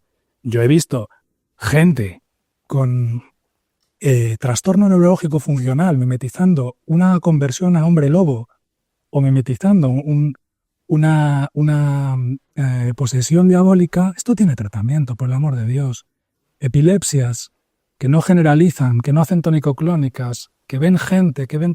Esto tiene... Estás utilizando tecnicismos, Saúl, que... Sí, no, pero... Tónico-clónica y no sé... No, pero me refiero a... Es que es un poco volviendo a lo que decías, que no es verdad que no haya interés. Lo que no podemos es saltarnos todo lo que estamos trabajando. No es verdad que no se estudie la conciencia. La conciencia se estudia a una profundidad inmensa. Otra cosa es que a algunas personas no les guste la explicación que se le da.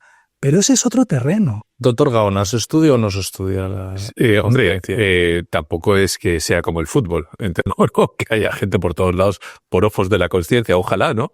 Eso significaría que hay un nivel cultural y científico muy elevado en todo el planeta.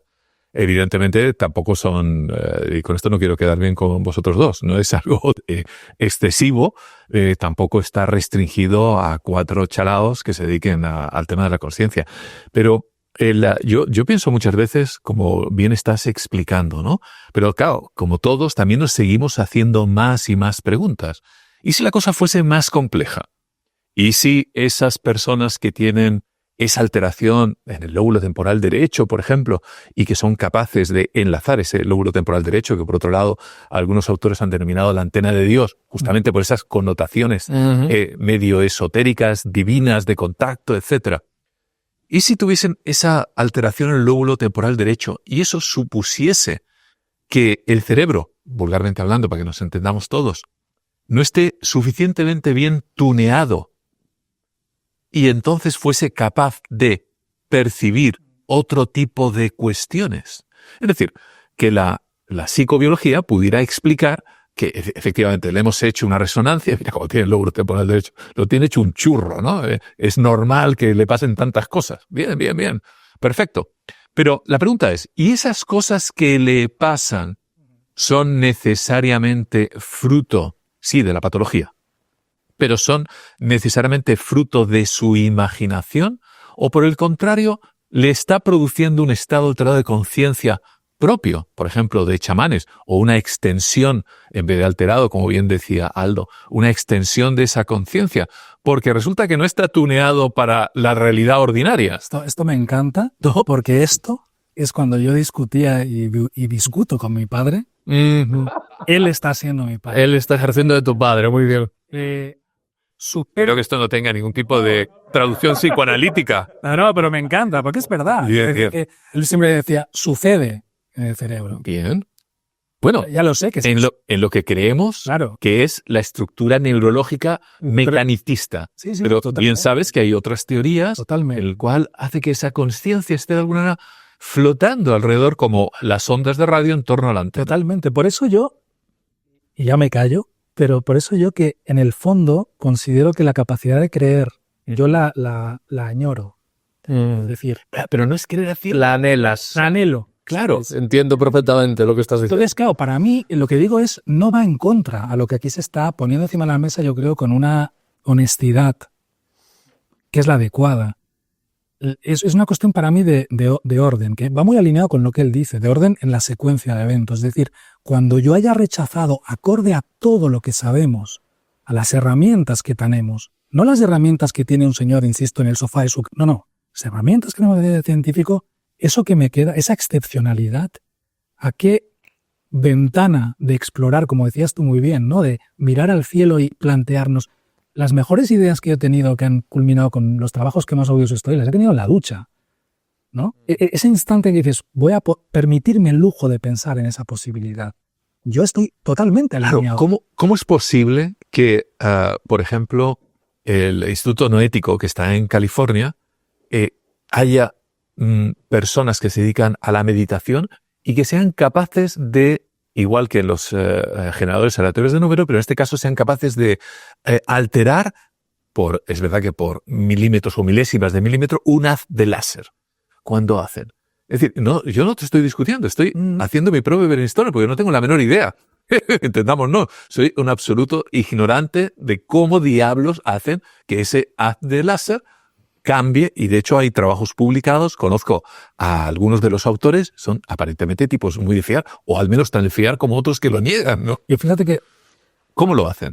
no lo sabemos. Igual que Claro. a mí hay pacientes que me han preguntado, y un fenómeno muy frecuente es el sentir a un ser fallecido cómo se tumba en tu cama, notas la cama cómo se hunde, notas su aliento, demás, y eso me lo narran muchos, y es muy frecuente en el contexto de determinadas patologías. Pero a mí cuando me lo narran, yo no les cuestiono el significado, la atribución que ellos hacen a ese fenómeno, porque ese no es mi trabajo y porque no tengo la respuesta. Yo sé que eso está sucediendo, un poco en consecuencia de lo que él dice. Claro que tiene el lóbulo temporal volado. En esos pacientes que yo veo esto, sé que sucede. Pero es subjetivo. Claro, El haz de láser es objetivo. Es decir, hay testigos que lo ven, hay aparatos que reflejan.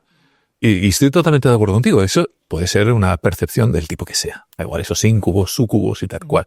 Pero lo del láser, o que te empiecen a salir en las curvas y además con una significación estadística importante, P menor de 0,05, menor de 0,01, y tú ves las curvas y dices, Dios mío, es como si tiraras una moneda al aire miles y miles de veces y de repente empieza a salir cara, y media hora después te sigue saliendo cara. Digo, pero bueno, ¿cómo es posible?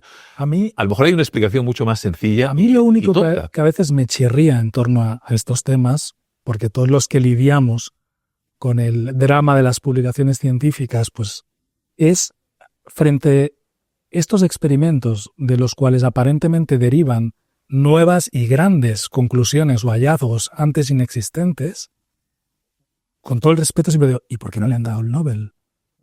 Claro, y yo no voy a comprar la idea de porque no le interesa al mundo que esto... No es verdad que no le interese. Es porque esos conocimientos no aparecen en primera plana igual que aparecen otros descubrimientos revolucionarios, ¿no? Pues hay algo ahí que, claro, a mí me genera una duda como científico. Pero he puesto antes, al inicio, el ejemplo de Berger, como podríamos poner muchos otros, ¿no? Cuando inventa el electroencefalograma, es decir, era un paria. El tío, de hecho, se acabó suicidando. Quizá no por la negación del electro, ¿no? Tendría también procesos depresivos y todo esto. Tampoco le ayudó mucho, evidentemente, el desastre a nivel intelectual, porque fue denostado a extremos increíbles. Venían a las hemerotecas, buscar publicaciones de aquel entonces, le ponían a parir, no, lo siguiente, ¿no? Valga decir que se cumplen 100 años.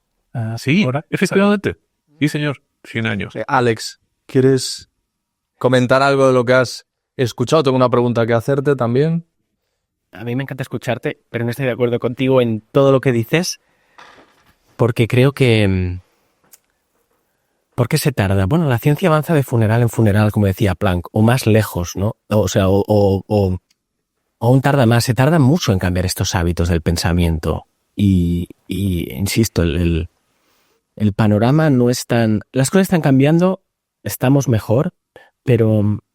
Esto que suena imposible, cuesta muchísimo. Los que, como sabéis, los que publicamos en revistas científicas, hay toda una industria detrás, hay todos unos conflictos de intereses. O sea, hay que contar, no tenemos tiempo, pero hay que contar la ciencia detrás del telón, detrás del escenario, del camerino. O sea, la ciencia no es, por eso empezabas al principio cuando mencionabas lo de ignorancia de mejor calidad. La ciencia no es solo lo pulidito que cuentan en 13 segundos en el telediario.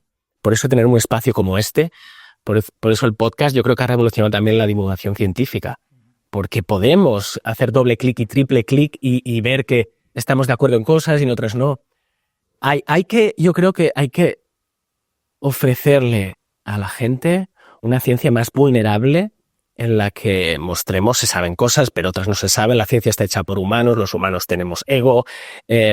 Entonces, bueno, es simplemente mencionar esto. Yo estoy convencido de que mandas a Nature cualquiera. Hombre, claro, y no pasa ni de estos artículos, por ejemplo, del Noetic Institute, acerca de un láser que por meditadores zen, y cuando lean la palabra meditadores zen, placa, Es así. a la basura. No pasa del portero. No pasa del portero. Entonces, Porque estamos llenos de prejuicios. Pero además la Tierra era súper plana. decirle a la gente, si esto fuera verdad, estarían las noticias. No es así. Sí, pero esto es peligroso porque hay otra cara. Es decir, yo creo que al final se trata de intentar contar las cosas con la mayor exactitud posible. Es cierto, pero eso, cuidado, porque alimenta una postura científica que la hemos visto con la COVID, en donde la ciencia es un tinglao orquestado por 4 que deciden lo que se cuenta, lo que es verdad y lo que no es verdad. Y entonces, yo desde el baño de mi casa mirando YouTube, he descubierto que todo el cuento de la pandemia no existe y que no me la cuentan estos de la ciencia porque está politizado, etc. Entonces digo, cuidado, todo en este mundo está politizado, hay ideologías, hay egos, hay personas, pero esto no es un blanco y negro. Es decir, la ciencia en general, y eso lo vemos en el ámbito que nos dedicamos nosotros, en el ámbito de la salud, yo creo que hay un dato muy objetivo, ¿no? Y es que vivimos mejor, en el sentido de sobrevivimos, tratamos enfermedades que antes no. Sí, pero el mundo espiritual, dentro de lo que es la ciencia, estarás de acuerdo que en general, sin la generalidad, está muy denostado. Sí, pero, insisto, para no hacer una generalización, quiero decir, evidentemente hay escenarios que puedan suscitar menor interés o que puedan generar un rechazo ideológico de entrada, ¿vale? En el sentido de esto no interesa, esto no lo quiero. Pero insisto, la ciencia es un método que a día de hoy nos permite poder estar haciendo este podcast, que la gente lo vea y que ese infarto probablemente sobreviva. ¿Vale? Que si tengo un cáncer probablemente me lo... Pero si no estamos denostando para nada la ciencia, si somos los científicos. Estamos explicando de manera particular por qué en el segmento espiritual, particularmente paranormal, espiritual, llamado de la gana, lo inexplicable, lo del misterio, es denostado por la ciencia. No entramos en el COVID ni en la ciencia, que tanto hemos evolucionado, sin lugar a dudas, pero ojalá estuviésemos vivos dentro de 100 años, ojalá, o quizá no, a lo mejor estamos mejor en otro lado, y pudiésemos haber integrado todo este tipo de discusión a un nivel, evidentemente, en el que la ciencia lo hubiese admitido, y de repente los grandes científicos estuvieran pues explicando los beneficios de la meditación o de cómo un collar de cuentas rezado como un mantra pues generar unas ondas teta a nivel del electroencefalógrafo, y fíjate, funciona mejor que muchos ansiolíticos. Sí. No, si quizás por la ciencia. Quizás me he explicado mal porque no pretendo... No, sí, ya sé por dónde vas. La afirmación categórica, ¿no? Es decir, no, la ciencia es muchas cosas, se hace bien y se hace mal. Es verdad que en lo particular, pues algunos terrenos de lo más paranormal, pues generarán menos interés, quizás. A lo mejor también un sesgo de interés. O sea, para muchas personas es importante destacar que dan por sentado que estas cosas no existen y no les interesa. Y la ciencia está constituida por científicos, por personas. Lo siento porque aprecio muchísimo lo que estás diciendo, vuelvo a estar en desacuerdo. A la gente le interesa muchísimo saber qué pasa con ese sueño precognitivo que he tenido, qué pasa con esa aparición que he tenido de mi abuelo que se acaba de morir y no lo sabía, qué pasa con esta sincronicidad. Esto es algo que es aún más importante y más interesante que el neutrino. Es la experiencia que tiene la gente, y la experiencia que tiene la gente cerca de la muerte, o sea, es algo que a todo el mundo le interesa. Pero lo contamos todavía, fijaros, un poquito con la boquita pequeña, no sea que se nos... Pidiendo perdón. Sí. Pidiendo perdón, no sea que vengan los leones y nos... Pero además la boca pequeña a todos, porque igual que la cautela que está teniendo Aldo, la está teniendo Saúl muchas veces, para no decir alucinación, es decir, otras palabras que a lo mejor pues, resultan más agresivas a según qué oídos, pero más certeras. Pero fijaros que hay una cosa muy curiosa, muy interesante. Lo que acabas de decirte es una cosa muy real, pero... Y además ahí me sale lo peruano y me río mucho de esto siempre, porque como os dije al principio, todos nos vamos a morir, pero la muerte sigue siendo una cosa que, a ver, y es cierto que se toca en muchos aspectos, pero el acercamiento social de la muerte no es algo que se practique demasiado, no, sigue siendo un tabú. O sea, sí, hay muchos libros escritos sobre ello, evidentemente, muchas corrientes filosóficas, evidentemente, muchas corrientes iniciáticas, corrientes de pensamiento, evidentemente, pero ese acercamiento tal cual, ya no digo naturalización, sino de de socialización de la muerte no se da, sigue siendo un tabú en muchos aspectos. Familiarizarlo. Claro, y luego hay otra cosa que es clave. Creo que siempre queda en el aire, no lo digo por nosotros, ¿vale? Pero siempre queda en el aire ese de y tú más. Este lado y el otro lado, cuando en realidad creo que esos dos lados ya están haciendo mucho así. Y luego creo que hay una cosa clave, que no podemos olvidar que todos somos producto de un tiempo histórico y que ese tiempo histórico va a definir, o sea, al futuro le da igual nuestro tiempo histórico, o sea, le da igual que nosotros demos por sentado que esto es así o así, porque es ese propio tiempo, la evolución y lo que venga y las personas que vengan evidentemente, ¿no? Y cómo se trata el pensamiento, que eso es una cosa importantísima, cómo se trata el pensamiento. O sea, no se trata solamente de yo pienso y esto es así, no. Es cómo tratas el pensamiento, porque creo que maltratamos el pensamiento. Creo que maltratamos la idea de conciencia y la utilizamos, personalizamos la conciencia y entonces caemos en el error de darnos cuenta que nosotros somos el faro desde el que observamos todo y no es así. O sea, creo que tenemos que ser muy permeables con estas cosas porque como parte de un tiempo histórico que somos, ese tiempo histórico nos va enseñando y a lo largo de la historia, la propia historia nos lo demuestra, ¿no? Que todo lo que hemos aprendido puede ser maleable, que puede ser redigerible, que puede ser complementario, que se puede complementar de muchas cosas. Entonces el tiempo nos está diciendo, mira, en esa época pasó esto, date cuenta que ha ocurrido todo esto y cómo estás aquí. Pero tú estás aquí, pero esto va a seguir así. Entonces es curioso, es muy interesante. Porque, ¿sabes? Yo no es cautela lo que tengo, sino es más bien, y ahí me sale otra vez lo que... Es una cautela comprensible, sí. No, pero no es cautela, es más bien observación desde una pregunta clave que ha dicho José Miguel. ¿Qué es todo esto? Entonces, no es que sea cautela en mi caso, es que me siento como el crío con los pies en la tierra, evidentemente, y con mi edad ya, pero me sigo preguntando qué es todo esto. Estamos encerrados en una caja de calcio que se llama cráneo. Exacto. Totalmente encerrado. Exacto. Encerrado en una caja, así, a oscuras. Y hay unos 5 sentidos mal contados, que a veces son 3,5. Y a veces, y hay una cosa que me lleva a preguntar respecto a la Cubrimos todo y nos lo creemos. Y hay una cosa que me pregunto en torno a la conciencia, porque muchas de estas cosas es, no lo creo, no lo pienso, pero es que nosotros como aparataje humano no solamente somos creer y pensar, somos sentir. Y si a lo mejor muchos de estos procesos tienen que ver también con esa especie de simbiosis del sentir, y si a lo mejor estamos parcializando en que nuestro pensamiento, nuestro raciocinio es lo que rige todo, es que probablemente no. Nuestra propia biología nos está diciendo que no es así. O sea, que somos un proceso mucho mayor, ¿no? Perdón, Aldo, como muy a mi pesar nos vamos acercando hacia el final por compromisos de algunos de los contertulios, quiero hacer algunas preguntas más concretas. A ti quería preguntarte, hablando en el contexto de las ECM y de tu experiencia, que has podido tener contacto con gente que ha fallecido. Es decir, luego habrá explicaciones acerca de cómo es eso posible, pero tú has tenido ese contacto. ¿Te han dicho algo acerca de las ECM? ¿Te han dado un testimonio o tienes tú alguna teoría al respecto de por qué pasa eso? Yo, cuando he tenido este tipo de percepciones que a veces pues con Hepta o con Cuarto Milenio, cuando se dan, que no siempre se dan, no depende de mí, a veces he hecho preguntas, un poco preguntas capciosas para ver qué hay.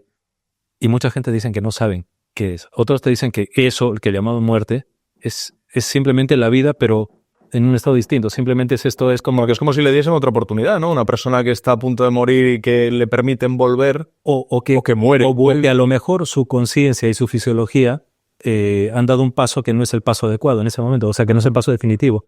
O a lo mejor que hay una decisión mayor, es que porque a final de cuentas nosotros somos cajas que tenemos pensamiento, raciocinio, pero tenemos sentimientos y tenemos muchas cosas. O sea, a mí no sinceramente no pienso que los sentimientos y todo eso solamente sean procesos cognitivos. No, creo que hay algo más. Creo que somos mucho más, porque si no seríamos una pieza de atrezzo, ¿no? Y somos mucho más, ¿no? Y con todo lo que eso implica. Entonces muchas veces te dicen que lo que es muerte no es otra cosa que una nueva adecuación de la vida. ¿Me puedo hacer una pregunta? Sí. Dos. Os pido brevedad a los dos porque tengo que hablar con Alex todavía. ¿Crees que deberíamos ser más que solo eso? ¿Y en qué momento a lo largo de la evolución del ser humano, porque no siempre hemos sido personas, crees que esto empezó a ser así? Es decir, el Neandertal o el Australopithecus, o cuando éramos una especie vinculada a lo que somos ahora, ¿ya sucedía también esto? Sospecho que sí. ¿Sabes por qué? Sospecho, y digo sospecho, no lo aseguro. Sospecho que sí porque no estuvimos ahí y no sabemos cómo eran realmente. Tenemos teorías de cómo eran, pero no sabemos realmente cómo eran, cómo sentían. y cómo era su relación con lo demás. Y luego creo que ¿por qué pienso que es mucho más? Lo acabas de demostrar hablando hace un momento. Cuéntamelo. Has expuesto todo tu andamiaje de educación, de aprendizaje y tu humanidad. Y en ambas ha habido momentos en que has estado haciendo esto. O sea, tú mismo has salido de ti mismo porque hay algo mucho mayor que todo ese aprendizaje, que son tus preguntas. Entonces, a lo mejor lo que llamamos espíritu, alma, es eso que sale así, ¿sabes? Y le estoy quitando todo tipo de misticismo y esoterismos, sino simplemente vida en estado puro. A lo mejor es un poco así, digo a lo mejor. Soy Miguel es que me ha recordado una pequeña anécdota rapidísima. Con Iker y otros compañeros estuvimos en unas cuevas al norte de España que nos las abrieron especialmente, donde justamente personas de hace miles de años habían vivido. Estuvimos pernoctando en la oscuridad absoluta, aislamiento sensorial, y un río subterráneo, con el ruido. Al cabo del rato todos escuchábamos sirenas, chicas que cantaban, y nos mirábamos que con las linternas. ¿Tú estás escuchando lo que estás escuchando? Bueno, toda una experiencia sensorial y paranormal. Pero lo más interesante es compartida. Y compartida.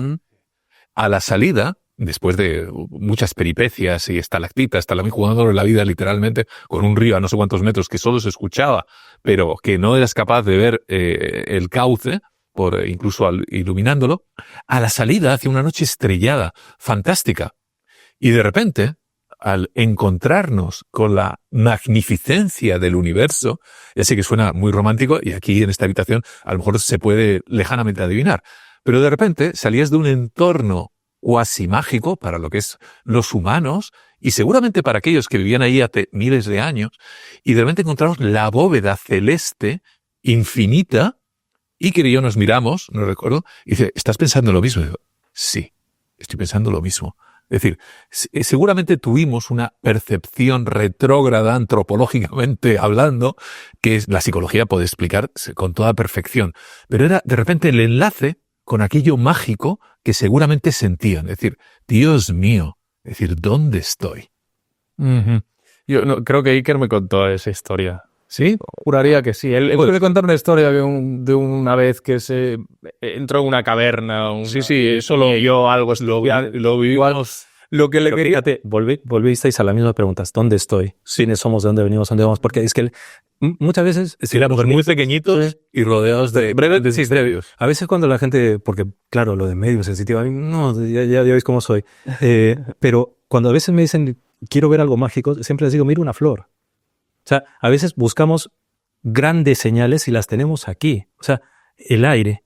Cuando yo era pequeño y había tormentas en Arequipa y soplaba el aire muy a lo bestia, una vez pregunté, ¿pero y ese sonido? Y una señora que nos cuidaba me dice, es la respiración de los espíritus. O sea, esa poética, digamos, te genera, ya independientemente que sabes que no, que es el aire, ¿no? Pero, esas cosas, ¿quiénes somos? ¿De dónde venimos? ¿A dónde vamos? Eso que siempre nos acompaña. Pero revela una percepción extraordinaria que le puede servir para interpretar otro tipo de cuestiones. Por ahí van los tiros, aunque muchas de ellas entran en el terreno de la mitología, de la superstición o tal y cual, pero intenta explicar cosas.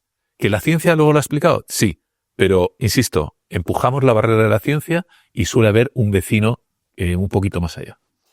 Lo que le quería preguntar a Alex, hemos leído muchos titulares, creo, corrígeme si me equivoco, porque esto me ha venido ahora, pero yo creo que hemos leído muchos titulares últimamente de hay vida más allá de la muerte y la física lo explica. ¿Esto es así? Sé por dónde vas, y yo te diría que esta gente que hace estas afirmaciones, es mi opinión, creo que están en lo cierto quizá por razones equivocadas. Y otros que lo niegan, yo creo que están equivocados con las buenas razones. Podemos ser más explícitos, ¿no? Es muy interesante, porque uno puede tener una convicción, una intuición, evidencias desde un campo, desde la neurología, por ejemplo, desde la medicina, y luego tratar de substanciarlas igual a través de otras disciplinas y utilizar las razones, como a veces sugerías tú antes, se habla de cuántica y se dicen cosas que realmente pues no se aguantan, ¿no? Ahora, ¿qué vamos a hacer? Vamos a desmontarlo y nos vamos a quedar allí. Y aquí quería volver a lo que decías antes. Sí, el cerebro vive encerrado en la prisión del cráneo. Pero ¿y la mente? ¿Ya? ¿Y la mente? Sí. ¿Vive también allí o no? ¿Verdad? Para añadir otra cosa, y si quieres me repreguntas por si quieres que vaya a algo más específico de lo que estás sugiriendo. Me refería a lo estrictamente perceptual de los 5 sentidos, pero sí, evidentemente sé por dónde vas. Claro.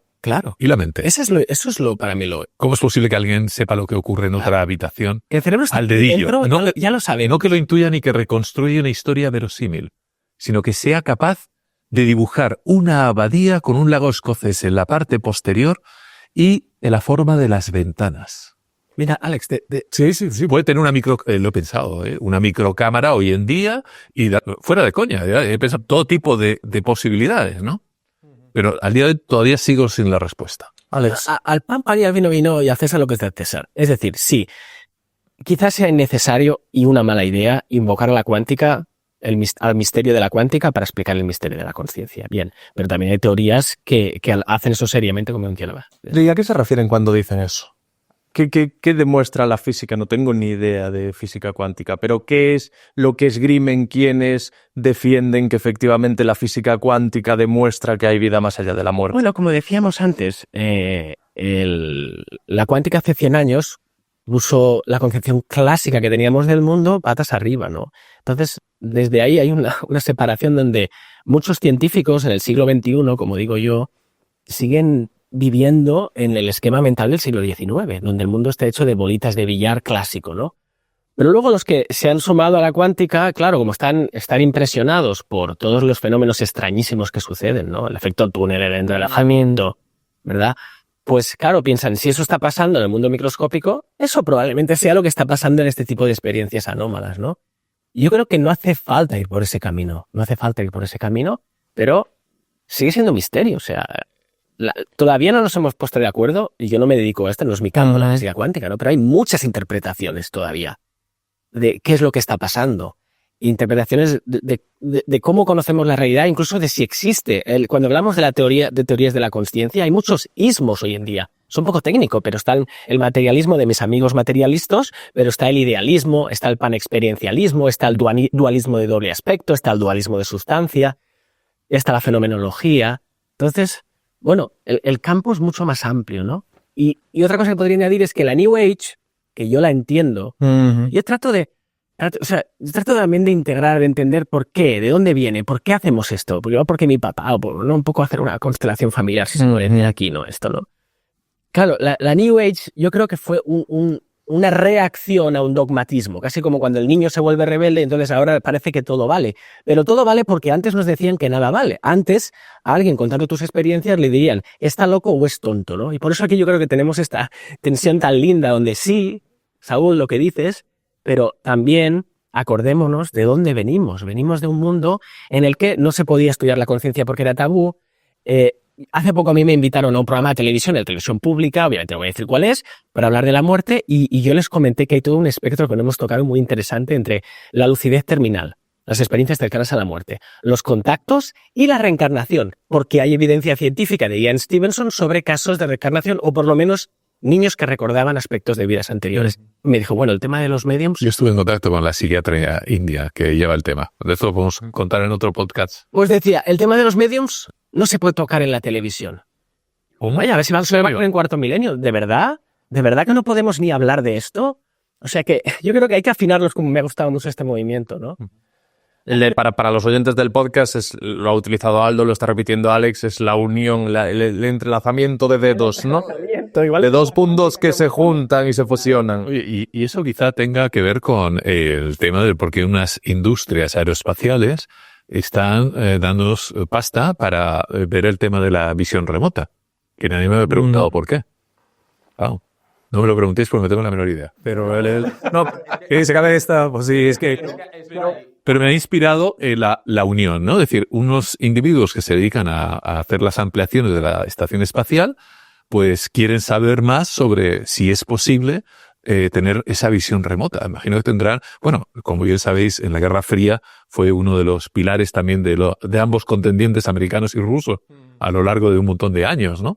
Pero lo están reviviendo y la verdad que los resultados que tenemos son importantes. Tengo sensación agridulce de una tertulia, sobre todo dulce, pero agria en el sentido de que se quedan tantas cosas en el tintero. Hay hasta la muerte al final ni nos importan. Hay tantas cosas que he dicho, luego nos lo cuentas, y no hemos podido, pero porque no quería interrumpir el transcurrir de la tertulia, me ha parecido fascinante. Hay una cosa que sí me gustaría comentar con vosotros antes de que terminemos, y es algo que parece claro, y es que las ECM, y hay varios estudios que lo confirman, las ECM de algún modo nos confirman que la muerte es menos traumática de lo que algunos temen, ¿no? Que se dulcifica, que, ladeas la cabeza, Saúl. Creo que ahí también hay que ser un poco también coherentes con la realidad cotidiana de millones de personas. O sea, la muerte desde la comodidad de esta sala, ¿no? Y desde incluso añadiría, desde una postura,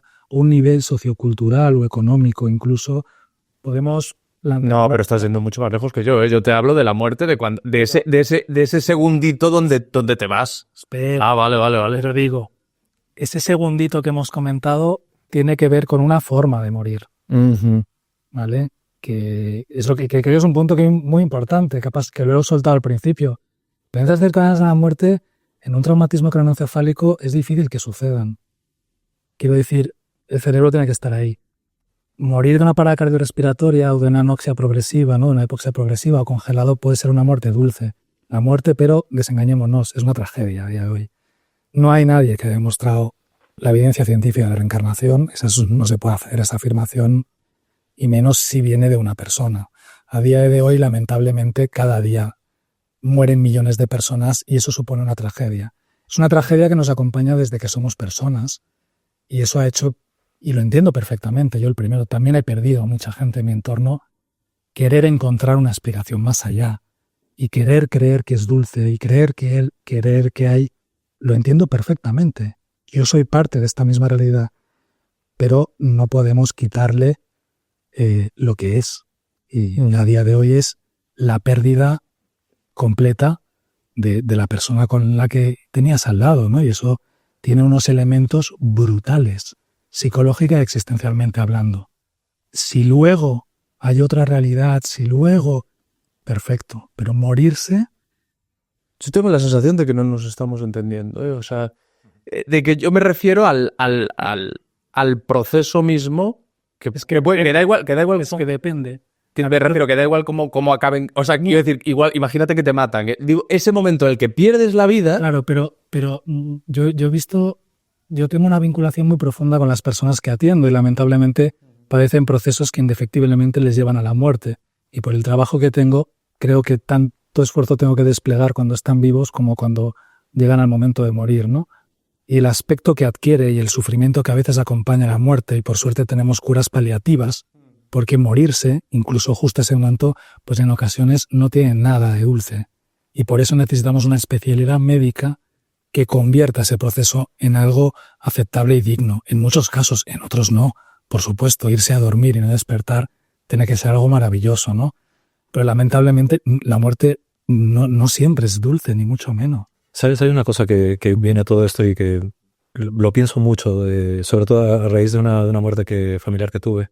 Es que muchas veces hablamos de la muerte circunscribiendo ese proceso a un momento clave de nuestra vida, pero es que en realidad nuestra vida es todo esto. O sea, la muerte es una parte de toda la vida, de toda esa extensión.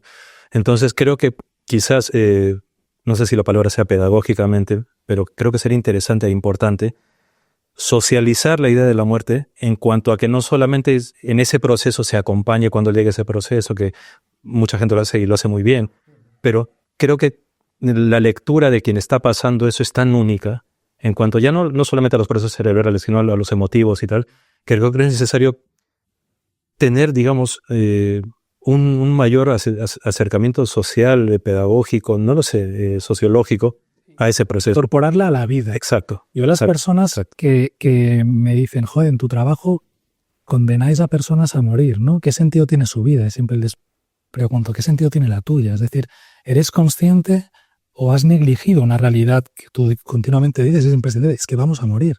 Nuestra realidad es finita. ¿Estás experimentando tu vida acorde a esa realidad? Lo que viene después no lo sé, pero estás experimentando la acorde a la realidad de la muerte.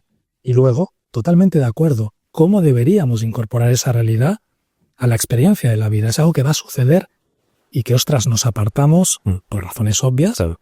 pero que quizás dejando al margen lo que es investigar lo que hay después. Yo lo que constato a diario es que tomar conciencia real de que se acaba la vida, la existencia, transforma a un individuo. Totalmente. Y eso es... Y luego ya hay esa otra parte, ¿no? De hecho, es uno de los pilares de uno de los últimos discursos de Steve Jobs, en el que justamente la cercanía de la muerte le impulsa como una energía invisible a vivir, porque en definitiva, ¿qué es lo peor que puede pasar? Cuando emprendes un negocio, una relación, un viaje o te dedicas a la exploración, lo peor que te puede pasar es que te vas a morir. Y de todos modos te vas a morir, así que tampoco pasa nada. No. Claro, Richard Feynman, creo recordar que decía cuando se estaba en el lecho de muerte, el matemático decía, esto es de lo más aburrido que he vivido en la... Pero bueno. Yo pienso mucho en la idea, ¿no? De... Siempre me pongo ejemplos, desde pequeño me he puesto muchos ejemplos para intentar explicar lo que me ocurre. A mí mismo, sobre todo. Y luego cuando te preguntan las cosas, porque siempre te preguntan como si, pero tienes seres guías y tal. Yo he tenido seres guías encarnados, ¿vale? O sea, mi abuela, mi madre, qué sé yo, pero no todo ese aparataje tal no lo he visto. Pero lo que sí sé es que en esos ejemplos encuentro cosas y siempre pienso que, llámalo espíritu, conciencia, alma, como quieras, ¿vale? Es como un chofer que va en un coche que es este cuerpo. Y este coche a lo largo del tiempo pues lo vas reparando, le vas arreglando cositas y tal, hasta que llega un momento en el cual el coche ya no da. No va más de sí. El chofer intenta arrancar y no puede. Hasta que llega un momento en el que le dice, bueno, aquí querido coche te quedas, me voy. Se sale y se va a buscar otra cosa. A lo mejor es así, no lo sé. Pero porque en cualquier caso, dejando de lado también cuestiones relacionadas con la conciencia y las más técnicas, anatómicas, científicas, neurológicas, el discurso de la experiencia cercana a la muerte, obviamente, dulcifica la vida en el sentido de decir, bueno, ¿y si hay algo un poquito más para allá, ¿no? De ahí que también resulte en ocasiones negligente el venderlo de una manera como si fuera una pócima universal para todo el mundo, ¿no? Yo creo que requiere evidentemente mucho más estudio, lo que no niega evidentemente diversas posibilidades del tipo que fuera, ¿no? Que pueden ser múltiples y que realmente seguimos en esta ciencia que ha evolucionado desde hace relativamente poco, que nos ha aportado, y me encanta la ciencia, que voy a contar ahora de antibióticos, historia, ¿no? Estamos vivos, muchos de los que yo al menos estoy vivo aquí gracias a la ciencia, no voy a contar ahora mi historia médica, pero eso. Es que me siento muy gratificado, efectivamente. Pero, ¿qué es lo que hay más allá de toda esta historia? ¿Por qué algunas personas tienen tanto éxito contando este tipo de cosas? Porque, caray, los compradores estamos todos bien aleccionados. Somos no digo que sea una operación de marketing, ni mucho menos, ¿no? Pero... Es decir, como decía Gila en su momento, mira, empezaron con un Belén y mira la que han montado, ¿no? Y porque además hay una cosa que vende mucho también, que hay una serie de clichés emotivos que son como que los ves en escaparates y sabes que van a tener un efecto. Pero yo creo que lo bonito de esta conversación es que nos quedamos con la gran pregunta, que es el ¿y si? Esa es la clave. Yo creo que sí que hemos dado preguntas nuevas a la gente, alguna respuesta, pero también preguntas nuevas. Es algo positivo, creo que invitamos a la reflexión, invitamos a dudar, que yo creo que es algo sano. Y estoy muy agradecido. El doctor Gaona va a perder el tren, vamos a tener que... No soy el único que va a coger. Que terminar ya. Ha sido de verdad un placer, caballeros. Habrá que hacer una segunda parte, ¿no? Absolutamente. Pues han quedado tantos melones. Alex al inicio decía, Alex nos va a contar su experiencia cercana a la muerte. Bueno, en fin. La próxima vez. Tenemos que sacarle el cerebro. Eso. A ti te vamos a poner un electro y me voy a haber hecho resonar. Luego te lo borras de eso. Yo te iba escuchando y yo te invito, o sea, me encantaría. Sabía genial. Me encantaría. Va a sonar mal estudiarte. Yo encantado, mira, o sea, ya me han hecho pruebas médicas, resonancias, taxis, pero yo encantado. No, pero lo hacéis si venís aquí a contar. Aldo se lanza a su piscina y ahora ¿cómo te lanzas tú a la suya? Que me invite a él. Y nada. Voy a estudiar. ¿Tiene una sesión de quietismo? Absolutamente. Claro. Vamos a Ulsan. Si bien los conocemos, te lo aseguro, y además contigo. O sea, claro, yo lo que he dicho, estoy buscándolo. No lo estoy negando. Es que lo importante, lo bonito es eso. Yo creo que lo que saca este encuentro es algo clave, ¿no? Que ¿Y qué es lo que siempre decimos cuando hacemos cosas, ¿no? Que uno se enfrenta a esto buscando respuestas y las respuestas son más preguntas. Que eso es fantástico, eso es fantástico. Abres una puerta y encuentras otras tantas. Claro, yo creo que el día que tengamos certeza de todo, pues apaga y vámonos, ¿no? Porque creo que la pregunta es el motor de que estemos Totalmente. aquí. No sé. Bueno, pues terminamos aquí la primera parte. Vale, la primera parte de este encuentro. En el siguiente ya nos contarán su experiencia conjunta. Doctor, faltas tú por meterte también. Claro, búscate un papel con Saúl, con Alex y con Aldo, que ya han pergeñado experimento. A lo verla, o tú también, ¿eh? No te Vamos, bueno, yo soy el transmisor. Venís y me lo contáis. En fin, un placer, caballeros, de verdad. Estoy profundamente agradecido, especialmente a Alex, que viene malito, no se ha notado en absoluto. Y antes de empezar a grabar estaba allí que digo, lo vamos a perder. Y en cambio ya habéis visto el nivel de elocuencia. Bueno, en fin, gracias de verdad. Gracias. Gracias.